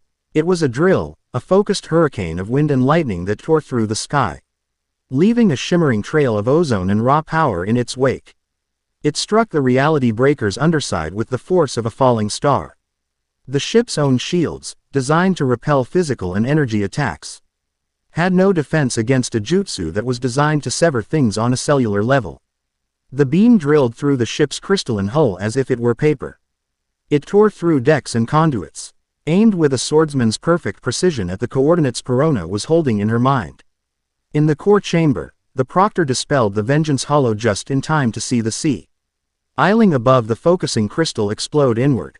The screaming vortex of the Razanarashi tore through the chamber, missing him by inches, and slammed directly into the massive, glowing crystal. There was a moment of absolute silence. Then, the crystal, the heart of the reality breaker, fractured. A web of cracks spread across its surface, and it let out a single, harmonic chime, like a dying star.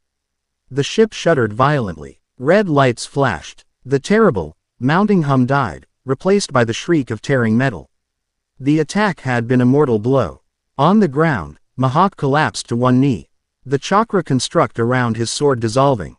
Naruto and his clone fell to the ground, utterly spent. The wardens all froze, their heads turning in unison towards their crippled vessel. The Proctor looked at the shattered crystal, then down at the island below. For the first time, a genuine emotion crossed his face. It was not anger. It was a cold, analytical fury. Impressive, he said, his voice no longer amplified, but a low, dangerous hiss that Perona could barely hear. He vanished in a flash of white light, reappearing in the courtyard among his soldiers. He looked at the exhausted trio. You have not won. You have merely broken a tool. A tool that can be replaced. He raised a hand, and he and all his remaining wardens were engulfed in a pillar of blue light, teleporting them away. The crippled, silent ship remained, a broken monument in the sky. Then, with a groan of stressed, alien metal, it began to fall. Chapter 9 End. Chapter 10. A Sun for the Gloom. The silence at followed the wardens. Departure was the silence of a held breath. The battle was over, but the warhead was falling. The colossal, crystalline lattice of the reality breaker, a weapon designed to unmake existence, was now a deadweight meteor plummeting directly toward their island. Its shadow, once a creeping omen, was now a rapidly expanding blot of absolute finality. Naruto pushed himself to his hands and knees, every muscle screaming, his chakra network feeling like a desert.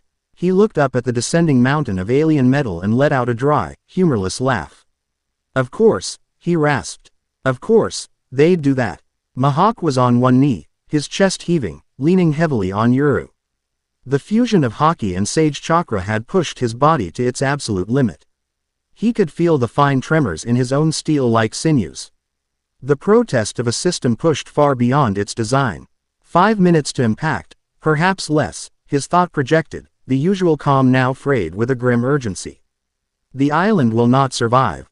We must evacuate. Evacuate where? Perona's thought was a spike of pure panic. She was still in her spectral form, hovering in the dead ship's core, a ghost in a falling tomb. The psychic link, their greatest weapon, was now broadcasting her terror to the others. The sea, we'd be crushed by the shockwave. There's nowhere to go. Naruto staggered to his feet, his gaze fixed on the falling ship. His mind was racing, sifting through the tattered remnants of his chakra, searching for a jutsu, any jutsu, that could handle this. A massive Rasenshuriken. No, he didn't have the chakra. And it would just blast the pieces all over the ocean. Summoning Gamabunta. The great toad was tough, but he wasn't tough enough to headbutt a vessel the size of a mountain. They were out of options. Out of time. A profound, weary sense of failure began to creep into Naruto's heart. He had brought this apocalypse here. He had saved them from the scalpel only to deliver them to the sledgehammer. And then, he felt it. Through the anchor, through the chaos of Perona's fear and the grim resignation of Mihawk's logic, he felt a flicker of something else. It was coming from Perona. Underneath the terror, there was a stubborn, furious defiance, a refusal to let her gloomy, miserable, infuriating, and precious world be smashed into oblivion. Get out of there, Perona. Naruto projected, his thought a sharp command. That's an order. He felt a flash of her indignation, but then her spectral form shot out of the falling ship, a streak of pale light against the dark, descending mass. She solidified in the courtyard, her body trembling, her eyes wide with fear but burning with a fire he had never seen before. We are not running, she said aloud, her voice shaking but resolute. She looked at Naruto, then at Mihawk. This is our home. It's gloomy and miserable and most of the time I hate it, but it's ours. Mihawk looked at her, then at the sky, and a slow, almost imperceptible smile touched his lips. He had lived his life as an island, a solitary peak of unmatched power. Now, he was part of an archipelago. He pushed himself to his full height, the tremors in his body ceasing through sheer force of will. She is right. We do not run. Their defiance, their insane, hopeless courage, struck Naruto like a bolt of lightning.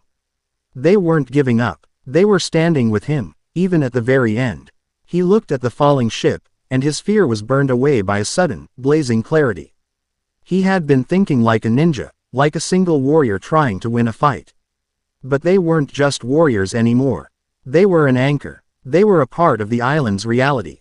And if they couldn't stop the ship, maybe they could move the island. The thought was insane, impossible. It was a feat on the level of a sage of 6 paths. But as he looked at his 2 companions, he realized he wasn't alone. He had the world's strongest will, and a spirit who could touch the intangible. Okay, Naruto said, a wild, desperate grin spreading across his face. Okay, new plan. You guys are going to think I'm crazy. We are already aware of that fact, Uzumaki, Mihawk's thought returned, dry as dust. I can't destroy it, Naruto said, his words coming in a rush. And we can't outrun it. But the anchor, we used it to bind our souls to the island's reality. What if we can use it in reverse? What if we can use our combined will to move the island itself? Perona stared at him, her jaw slack. Move. The entire island. It's just a rock, Naruto said, his voice rising with a manic energy. A big rock, sure. But we're tied to it. If we all push, in the same direction, with everything we have. Mihawk's golden eyes widened almost imperceptibly. He looked down at the stone beneath his feet, then up at the descending ship. He could feel the logic in the madness. They had manipulated reality on a metaphysical level. A simple act of telekinesis, even on this grand scale, was not entirely outside the realm of possibility. It was a 1 in a billion chance, a desperate prayer against the dying of the light. But it was a chance. The concentration required would be absolute, Mihawk stated. His mind already calculating the physics of the impossible. More than even the creation of the anchor. We can do it, Naruto said, his voice ringing with a conviction he didn't entirely feel. He looked at them, his blue eyes blazing. I know we can. Together. The ship was filling the sky now, the details of its crystalline structure terrifyingly clear. The air was thick with a static charge, the pressure immense. They had, perhaps, a minute. They formed the triangle again. In the heart of the ruined courtyard, under the shadow of their own doom. They didn't have time for meditation. They just closed their eyes and reached for each other through the link. Find the island's core, Naruto commanded in their minds. The heart of the rock. Pour everything into it, not down, not up. Push, sideways, west, push it west. He sank into sage mode, what little natural energy he could gather flooding his system. He visualized the island, not as a piece of land, but as an extension of his own body. He braced his will, his feet planted on the ground, and pushed. Mihawk unleashed his conqueror's haki, not as a wave to intimidate, but as a focused, physical force, a battering ram of pure W. Ill-aimed at the very foundations of Kurigana. He felt the immense, stubborn inertia of the landmass, a weight beyond comprehension. He roared in his mind, and pushed harder, his own spirit becoming a lever against the world. Perona, however, was the key. She could not push with chakra or haki. But her spirit could touch the intangible. She sent her consciousness deep, past the stone and soil, WN to the metaphysical roots of the island, the very concept of its place in the world. She found the threads of its reality, the spiritual tethers that bound it to the seabed. And with a scream of pure, desperate effort, she pulled. Trying to make the unmovable slip. For a terrifying, eternal 10 seconds, nothing happened. The ship screamed down at them, the heat of its entry beginning to scorch the air. It's not working, Perona cried in their minds, her own will beginning to fray. It is, Naruto roared back, pouring the last dregs of his and Kurama's chakra into the effort. I can feel it, don't let go, push, and then, a groan. Not a sound, but a feeling, a deep, tectonic shudder that ran through the island. The castle tilted, a sickening, grinding lurch. A spire cracked and crumbled, falling into the sea. The entire landmass of Kurigana Island, a fortress of rock that had stood for millennia, was sliding. It was moving westward, scraping across the ocean floor, propelled by the unaffied will of the three souls who had claimed it as their own. It was too slow. The reality breaker entered the upper atmosphere, its hull glowing a terrifying, cherry red. The ocean around the island began to boil and steam. Perona, Naruto screamed, aloud and in his mind. She responded with a final, desperate surge of will. She remembered the void of the erasure, the warmth of Naruto's hand, the quiet strength of Mihawk's presence. She remembered the dango, the stupid sunflower, the quiet moments in the library. She was not going to let this end. Her spirit flared, and she yanked at the ISL. Anne's conceptual tethers with the force of a dying star.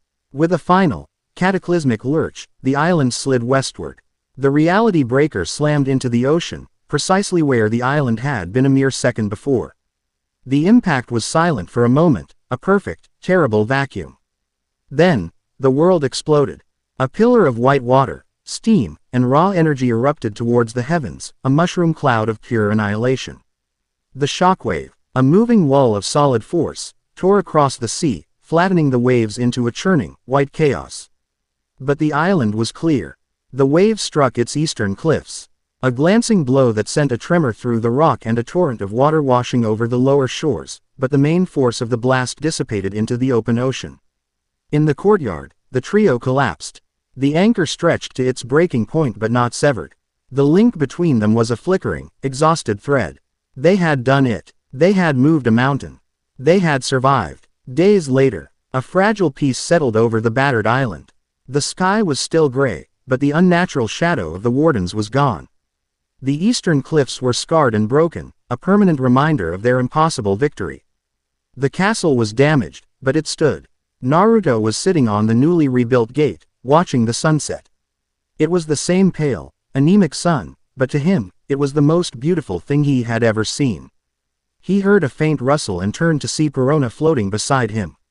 She wasn't pouting. She looked quiet, contemplative. They sat in silence for a long time, watching the colors fade from the sky. The psychic link between them was calm, a gentle, lapping tide of shared thought and feeling. It was no longer an intrusion. It was just them. So, she said finally, her voice soft. Are you ever going to try to go home? Naruto looked out at the vast, unfamiliar ocean. He thought of Konoha, of his friends, of the life he had left behind. A pang of homesickness, sharp and familiar, went through him. But then he thought of the past few weeks. The desperate training, the shared fear, the impossible victory. The feeling of Mihawk's unyielding will at his back, and the fierce, protective spirit of the ghost beside him. I am home, he said, and he realized with a startling clarity that it was the truth. Perona looked at him, and for the first time, she didn't blush or turn away. She just smiled. It wasn't a big, cheerful smile like his. It was a small, hesitant, and incredibly precious thing, like the first flower pushing its way through the snow. It was a gloomy sort of smile, but it was all hers. And it lit up her entire face. You're still an idiot, she said, but her voice was warm, and through the link, he could feel a wave of something that felt suspiciously like affection. She gently bumped his shoulder with her own. My idiot. In his study, Mihawk poured 2 glasses of his finest wine, placing one on the small table opposite his own chair. He looked at the empty seat. Then out the window at the 2 figures on the gate. The ancient book about the wardens lay open on his desk, but he knew he would not need it again. The axis had been compromised. A new, foundational fact had been written into the code of reality, the fact of Karigon Island and its 3 unshakable defenders. The wardens would not be back. They had tried to prune a branch, N.D. had found it to be the root of a new tree. Naruto Uzumaki had fallen from the sky seeking an adventure, a purpose for a hero whose war was over. He had found it, not in a grand battle for the world, but on a lonely, forgotten island. He hadn't just brought his light into Perona's gloomy world. She, and Mihawk, had given his light a place to shine. He was no longer just a hero. He was a protector, a friend, an anchor. He was the sun that had not banished the gloom, but had learned to live within it, to share its warmth, and in doing so, had created a home. And as the first, unfamiliar stars began to prick the twilight sky of a world that was now his own, he knew, with an absolute certainty, that this was a story that was just beginning. Chapter 10 End.